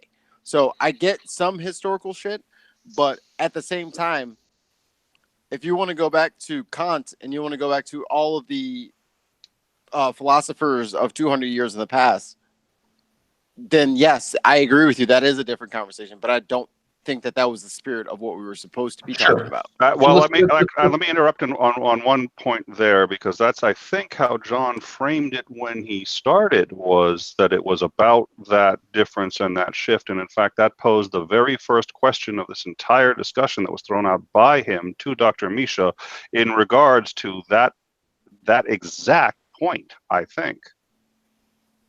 Yeah, so I think that most people would agree that more freedoms are good. The more freedoms we have, the better we are. Okay, I think that most people would agree with that. But the question is that, okay, sorry, Mike, do you disagree with that? Until a certain group gets enough freedom that they can encroach your freedoms, and that's still counted as freedom. You know what I'm saying? Like, well, right. I mean, well, right. Well, you're right. Well, wait a minute. Your right to swing your arm ends at where my nose begins. I mean, it's correct. Like there is a limit to freedom. Yeah. Right. I mean, that's the entire point of the kind of the scale there is, starting off with the most basic freedom, which is but when we start off. Neither of those things that they said are authoritative. Okay. Yeah. Right? So, yeah. Okay. This is the. I'm really hoping that this is kind of like an uncontroversial point, but we'll see how this goes. Good luck with that. I am controversial. Every time Socka prefaces something like that, oh boy. Yeah. Go ahead. Yeah. Hold on, because I want to take. I've got a PayPal account. I'm setting up in the live chat. Just give me a sec. Let me post the link real quick to my Patreon. So this should be an uncontroversial point to say that the more freedoms you have, the better you are, providing that you're not using your freedoms to infringe upon somebody else's in accordance with what Mike's objection is right there. Okay, so the more freedom you have, you don't agree with that. Okay. You're the one who has the contention for that one. Well, look here, check it out. Right. Well, I know that we all say that Socka talks on and on, but I feel like we're going to the other end of the spectrum here because every time he gets 5 words out of his mouth, you guys are jumping on him. Let him finish a point and then jump on him. Okay. So the more freedoms we have, okay, because I'm just going to restart. I'm just going to start at the beginning again. So maybe this will discourage people from interrupting. So I think that it's going to be an uncontentious point that the more freedoms you have, the better you are. Okay, that's just a position that I think that we should be shooting towards more freedoms. All right. Now, the problem is the people. The people right now don't have the capability to have that type of freedom. Okay, because people are, a lot of people are still inherently bad, or that the social order, there's certain cultural or social reasons that people act in such a way that is not conducive for them having that level of free, reign over all their actions. So when it comes to something like whether or not Republican policies are good or bad, that's going to fall to completely dependent on the people themselves. Under a small government system right now, that there needs to be some type of authority over the social order of things to maintain kind of equality and happiness for everyone. But if there is a cultural shift in the next 30 years where people become just better people, just naturally, let's just time out. Can you define better? More less biased, less racist, more educated would be the answer. More educated. People become more educated. All right, and that there's a cultural shift where your average person is just a better person overall. Well, then in that case, a small government system with limited authority over the social order would be better, because it would guarantee just more freedoms to people, and it's things that you wouldn't have to regulate. I don't agree with that. You don't agree that okay, that this is the basic point that we're talking about earlier, where if people are naturally inherently good, then a free will system of libertarian. I'm saying it doesn't matter. I'm saying it doesn't matter specifically because if somebody is, just because you have people that are now currently better doesn't mean you want to remove regulations that will still protect those people, so that way they can't get taken of in the future, taken advantage of. Because if you remove that government and you remove that level of regulation just because your people are better, it makes it a lot easier for someone who's not to take advantage of those things. And I think that's in Socka's example, that would fall under then they're not good, so you shouldn't have taken it away in the first place. Exactly. So. But it's like if whenever Cheshire wants to object to something, all she has to do is just listen to the sound of my voice, and she knows that that's the time to object to it. Like these points that I'm putting out here. To be fair, you kind of come off as a condescending prick when you talk. These points aren't like I said. These aren't contentious points. I'm not talking. We're literally in the great debate community. If you want to have a position that like I said, most people want more freedom. Less government authority over their life would be ideal for most people. But we can't have a system like that if people are inherently just shitty. But in a system where people are good, then it's going to be then that's the best system to live. Hold on, Cheshire. Hold on. So in that same system that you're talking about, if one segment, one generation makes, in your eyes, a mistake and they treat a certain group terribly, is there a mechanism to make it not so? More government authority. You move back into the scale where you have to start authoritizing social order again. No. In your society of less government intrusion, Right, he's and saying authority, it would have to shift back to more government. He's saying if that Yeah, happens. but so it- why? that's- So Here's the conflict, because now what he's saying is what would be the formal mechanism for going back to that authority, because if they're bad people, then once you've freed them, they're not going to go back to they're not going to accept the rule. They're not going to go back and correct the mistakes on their own once you let them free. But again, that is not working. That is, he is not positing an actual formal system. He's not. So the question is actually out of the bounds of what this particular discussion, or what he's saying in his model. If you were to consider that, if that's going to be a problem, then you don't let the reins off in the first place. Yeah, when you frame it like that, Nick, then I would have to agree with Cheshire. Then I mean, I see what Socka's saying, but Cheshire's saying, why remove the regulations? If people are good, then things will run of their own accord. But if the regulations aren't impeding specifically. Yeah. Because you could have a regulation that impedes on people's freedoms to the degree, like to an oppressive degree, right? We all know that. So that is inherently a different problem. If you've got a government that is oppressing people in a way that is that is oppressing them, that's different than being authoritative. You can be authoritative without oppressing people, right?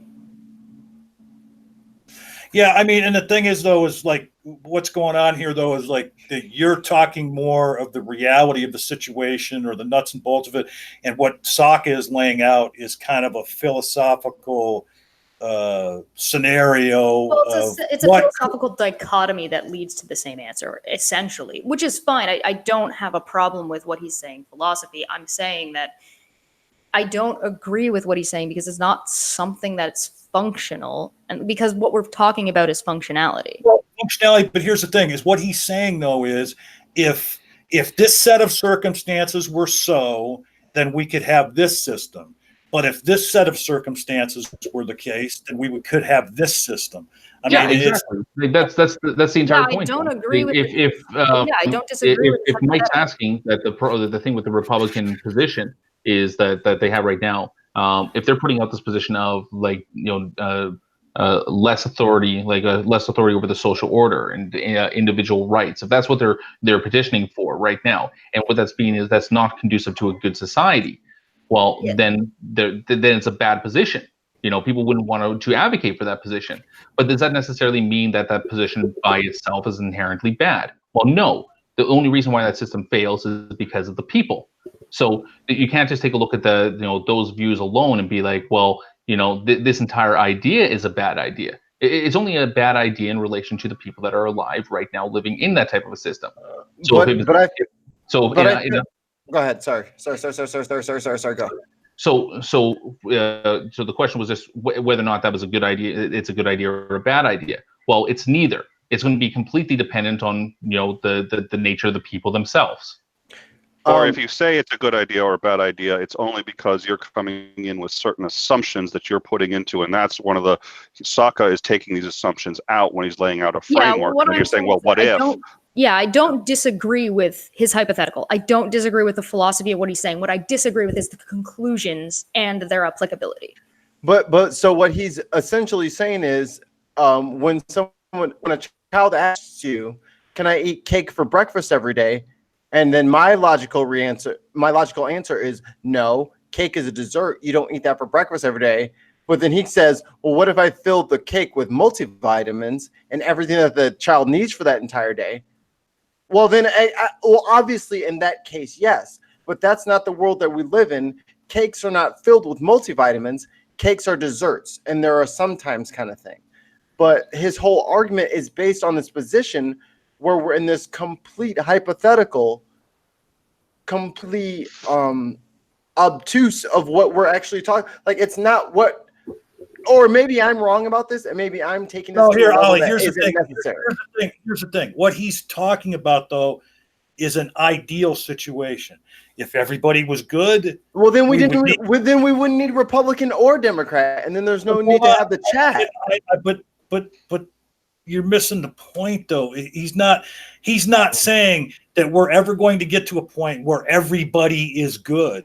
He's not saying that we're ever going to get to a point where there's this perfect benevolent authoritative figure that's going to.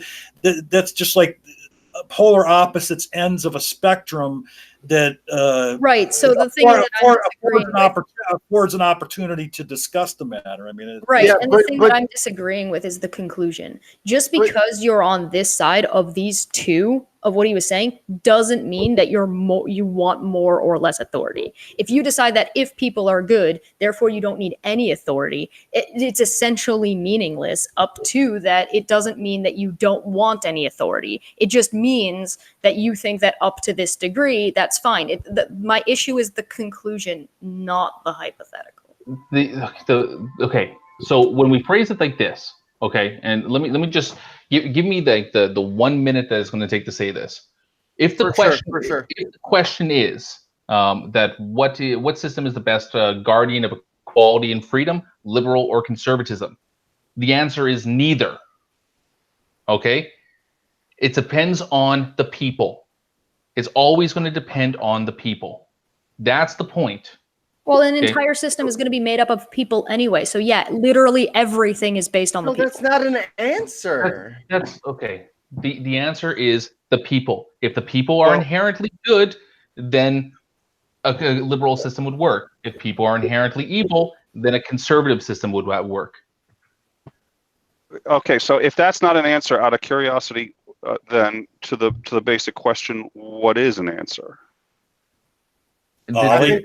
At this point in time, they're just disagreeing for the sake of disagreeing.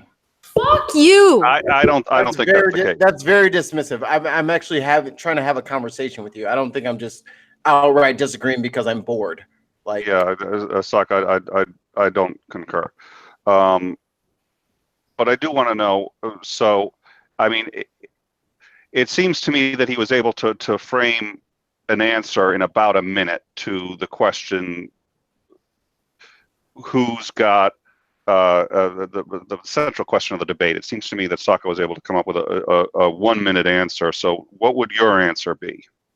Okay, so for the question of, and Socka, I might not get the words in the verbiage exactly the same as you got, but what I jotted down quickly in my notes, because he said it kind of quickly, was conservative versus liberal, which ideology best protects human rights and equality? Right? Yep. That was the essential question. I may have missed a couple words here and there. Yeah, roughly.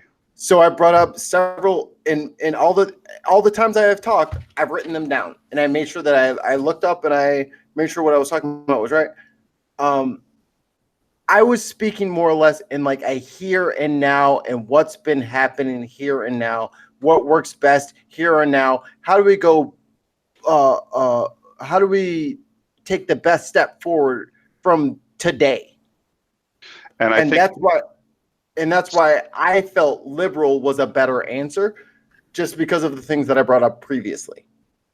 And I in many ways would tend to agree with you, because I am a liberal. I think me and him answered slightly askew answers. You know what I'm saying?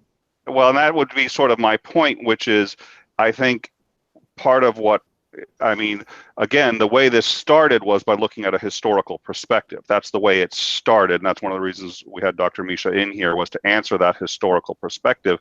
And I think what he would do is, you've been sitting down here taking apart his answer as not very helpful because it relies on this hypothetical, but I think every amount of damage that you could do to his argument, he could do equally to yours on roughly similar grounds, including but not limited to, well, you are just talking about right now, a snapshot in time, but when is that ever even remotely the end all and be all of society? So I think the two of you are definitely approaching it differently, and but sure. I don't think that invalidates, while I think I do understand some of your objections, because he is looking at it from that perspective, I think he's got a very good argument within that perspective. And if you want to sit here and say, hey, that's just one perspective, you're absolutely right, and that is a valid objection.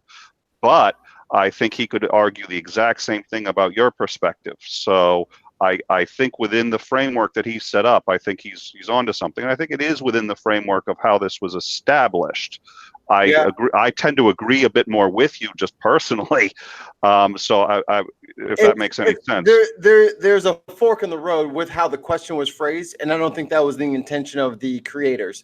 Bartholomew. Well, here, check it out. Let me ask this question then. In today's current incarnation of the liberalism and conservatism, which of those ideologies is doing more for there to be a level playing field for all? And I'll ask that to Socka first, and then we'll go right down the line. Socka? No, I get that you're going to ask it to Socka first, but I want to just give Socka a second to think about it, because that's not what I don't think he thought that was the original debate. And hold on. I'm sitting in here. I'm stepping in here with a question. It doesn't matter what the original debate was. Okay. I didn't want him to get right. railroaded on some bullshit because whatever. Everybody's going to have a chance.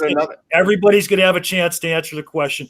And let me state the question again.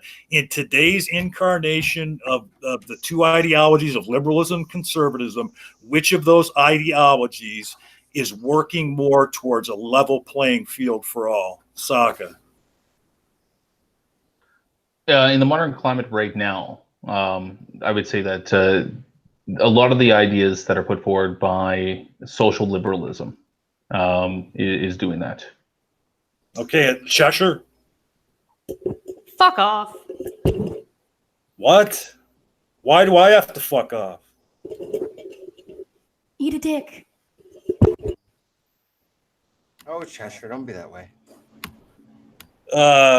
Ollie. Yeah, I would say liberal versus conservative. Yeah. Nick. Yeah, I'm unmuted. I'm going to give the Steve McRae long answer. There's two answers.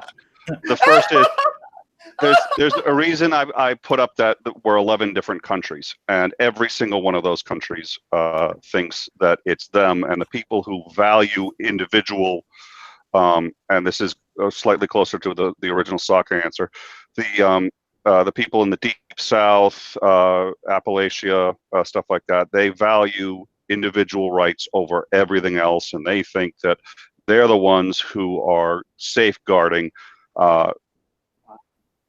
real human rights, and it's people like us liberals who are imposing our values on other people, and we are destroying those rights.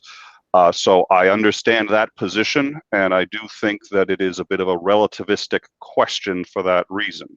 Having said that, I do have my own personal values, and those values are to the left, and I do believe that I think it is absolutely what we currently call the progressives, the liberals, actually the way Socka phrased it earlier is those are my values, and I think that they're the ones who are ultimately right, and those are the ones who are who are best safeguarding and expanding the rights of those who are most marginalized. I think it's come to a point where we should wrap this up. We'll start with Socka and we'll end with Nick again. Socka, please give your final thoughts, and then please tell us, there was two YouTube channels that you've brought to our attention in the past. One that you just threw a few new videos up here recently, and then the other one, I can't really dogma something that Can I jump in for 2 seconds? Sure, when it's your turn. Go ahead, Socka. You didn't say I had a turn. Well, yeah, because everybody's going to get a chance to give their final thoughts and talk about. You said Nick and Socka. No, I said we're going to start with Socka and end with Nick, and you're in between them. Okay, cool. I was like, oh, that's great. But yeah, I just want to say I don't hate Socka. Socka's a great guy. Great guy. I think you're a great guy too. Like last few viewpoints to this. I think that I do associate more with like the fundamental kind of values. Like I believe not in the sense of like inherent rights as like bestowed by God, because I'm an atheist. But I do believe that we do have inherent rights, and those inherent rights are the fundamentals in which we build modern society on. And I think that the amount of everything should be done to preserve those rights in any way that we can. So in that sense, I'd like to recognize myself a little bit more along the classical conservative lines, as much as that means when it comes to politics. But that doesn't mean that I'm against like all social programs or any type of social authority over social order at all. There are some places where I think that the government does have intervention, not necessarily in guiding how our interactions with each other, but in programs like I guess agreed with Dr. Griffith on Nick on this one, where my viewpoint isn't on like complete free market capitalism or anything like that. Like I recognize more with the traditional sense of the word conservative, not with the kind of the bastardization view that you see within like the Republican Party in the U.S. But then again, I'm also not American. But yeah, other than that, it was a good talk. I'm in Drake's Discord all the time. If he wants to find me there, as well as if you want some old videos that I did back when I had more time on my hands, and then you can check out the Deeper Than Dogma channel. A lot of good discussions there relating to philosophy and theology. Oh, there's my timer, and I'm done. Hey, before you go, Oliver, let me get in here because there's a couple snowflakes in the live chat I want to address. So according to certain people in the live chat, I, as the mod, am allowing Socka to call the other interlocutors dishonest. Well, first of all, I don't think it's a mod's job to call someone out on their opinion. And also, I didn't say anything at that point because Nick stepped in and he disagreed with Socka. And, the point was covered that what Socka was claiming about Oliver and Cheshire just being contrarian, Nick did say that he didn't agree with that, and that I thought we got past it, but apparently not. But if someone's going to get in a rage and tell someone to eat a dick when they are asked a question in the course of a discussion, then bye-bye. Go ahead, Ollie. Oh, sorry. Let me just address that one point there. I apologize to Cheshire and Mike for just saying that they were purposely being contrarian to that point.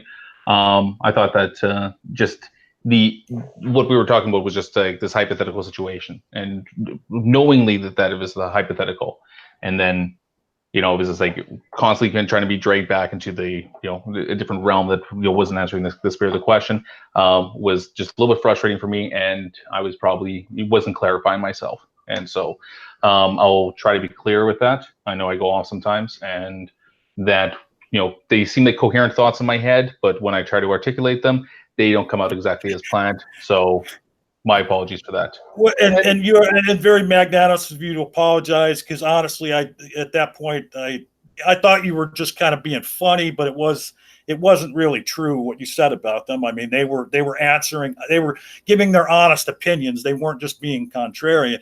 And let me ask you something, Socka, because now I've just been accused of always having a bias for you and your opinions. Do you find that's true? John, let me Ollie, I asked Socka a question, not you. Socka. Okay, John, cool, man. John's been pretty cordial in this discussion, but you object to most of the things that I say in our conversations. Okay, so yeah, there you go. And if Cheshire had been here at the beginning of the conversation, she would have heard me calling out points you were making and taking the opposite side. But go ahead, Ollie. Give your final thoughts on the topic and tell us where we can find you, as far as if you're on YouTube or social platforms. Cool. I think me and the good gentleman here, we kind of approach the question from different philosophical kind of. I'm American. I answered the question as an American, as a Black American, and that was my standpoint, and that's how I answered it. He approached it from a totally different angle, which is why me and him had contention on our viewpoints on the issue. Not a problem. I don't think he's a bad guy. I mean, Canada's the shit. Like, I'll probably, hey, if you have any good places for me to live up there, I'm leaving here. Vancouver. Especially if shit, I came this close. If shithead wins again, I'm fucking out of here. Yeah, Vancouver Island. You can crash on my couch anytime, man. Bruh, you're not fucking telling no stories right now. Like, I'm on my way. I'll get my passport tomorrow. Like, so it's not, and I think like these kind of conversations is what America was built on. You know what I'm saying? Like all of our political forefathers, blah blah blah, slave owning sons of bitches, whatever you want to call them. They had all their conversations in taverns and pubs, and they got angry and they yelled at each other and they called each other names and they interrupted each other, and that's fine. We all need to get okay with people disagreeing politically about things, but being also able to back up the claims that we support. So I disagree with him. Fuck it. Let's fight. Let's argue. Let's have a fucking discussion about it. That's what we're supposed to fucking do in the first fucking place. That's what this shit is based on, is fighting about political ideals. I have a little bit more history in this country than he does, so that I feel like that gave me a winning edge. But it's important for us to listen to each other and to entertain each other's ideas. You can catch me on Twitter at We The Deviants. I'm on Facebook at The Deviants, and if you really want to be in my inbox, Mikey Famine. I'm Mike Oliver. Either way, thank you guys so much. It's been real. Peace. Nick. Oh, I don't think I have much to say. I win. Yeah, there you go. You're now 503-0. So no, I enjoyed being on. I always love being on, and I especially like when, of course, we hit the philosophical turns, and so it was definitely a good discussion. And hey, I staked out my claim with John on this early on, which was the neither. I'm gonna argue both. So somebody's got to take the Steve position, but I think Socka did it more than I did today. But all right. Well, anyways, no, that was it. So thank you so much for having me on. I enjoyed it as always. And then don't forget from earlier when we interviewed Nick, Nicholas Lamar Soutter on YouTube. The Humanist Codex is the website, and we'll get all that. Buy his book. Yeah, buy both his books. We actually hit on the water thief a lot because that talks about libertarianism. That's one of the big. That's one of the big topics. I mean, it was a rebuttal to Atlas Shrugged and why you have to have something socialized. In the book, it's a near future dystopia. Everything is privatized in it. Absolutely everything. Water, air, your futures, everything. So that's the book. Check it out. Another plug. All right. Hey, thank you all for being here. I'm sure you will all be back sometime in the future, even Cheshire if she wants to. But I think it was a really very productive discussion, a very entertaining discussion. And as I do every time, I want to end with a quote. And Wait. Can I say one more thing? You just did. Uh-oh. Can I say two more things? That's two right there. Okay, go ahead, Al. Can I say 3 plus one more thing? Go ahead. Just go ahead. There will be an after party. I will post the link in the description. In the description of this video? Well, I'll post the link in the comments. Sorry. Comments, not description. Okie doke. All right. And before I read this quote, we're outie after I read this quote because this might start a whole other discussion. But this is a quote from William E. Gladstone, who was a British leader in the 19th century. Liberalism is trust of the people tempered by prudence. Conservatism is distrust of the people tempered by fear. Good night, everybody.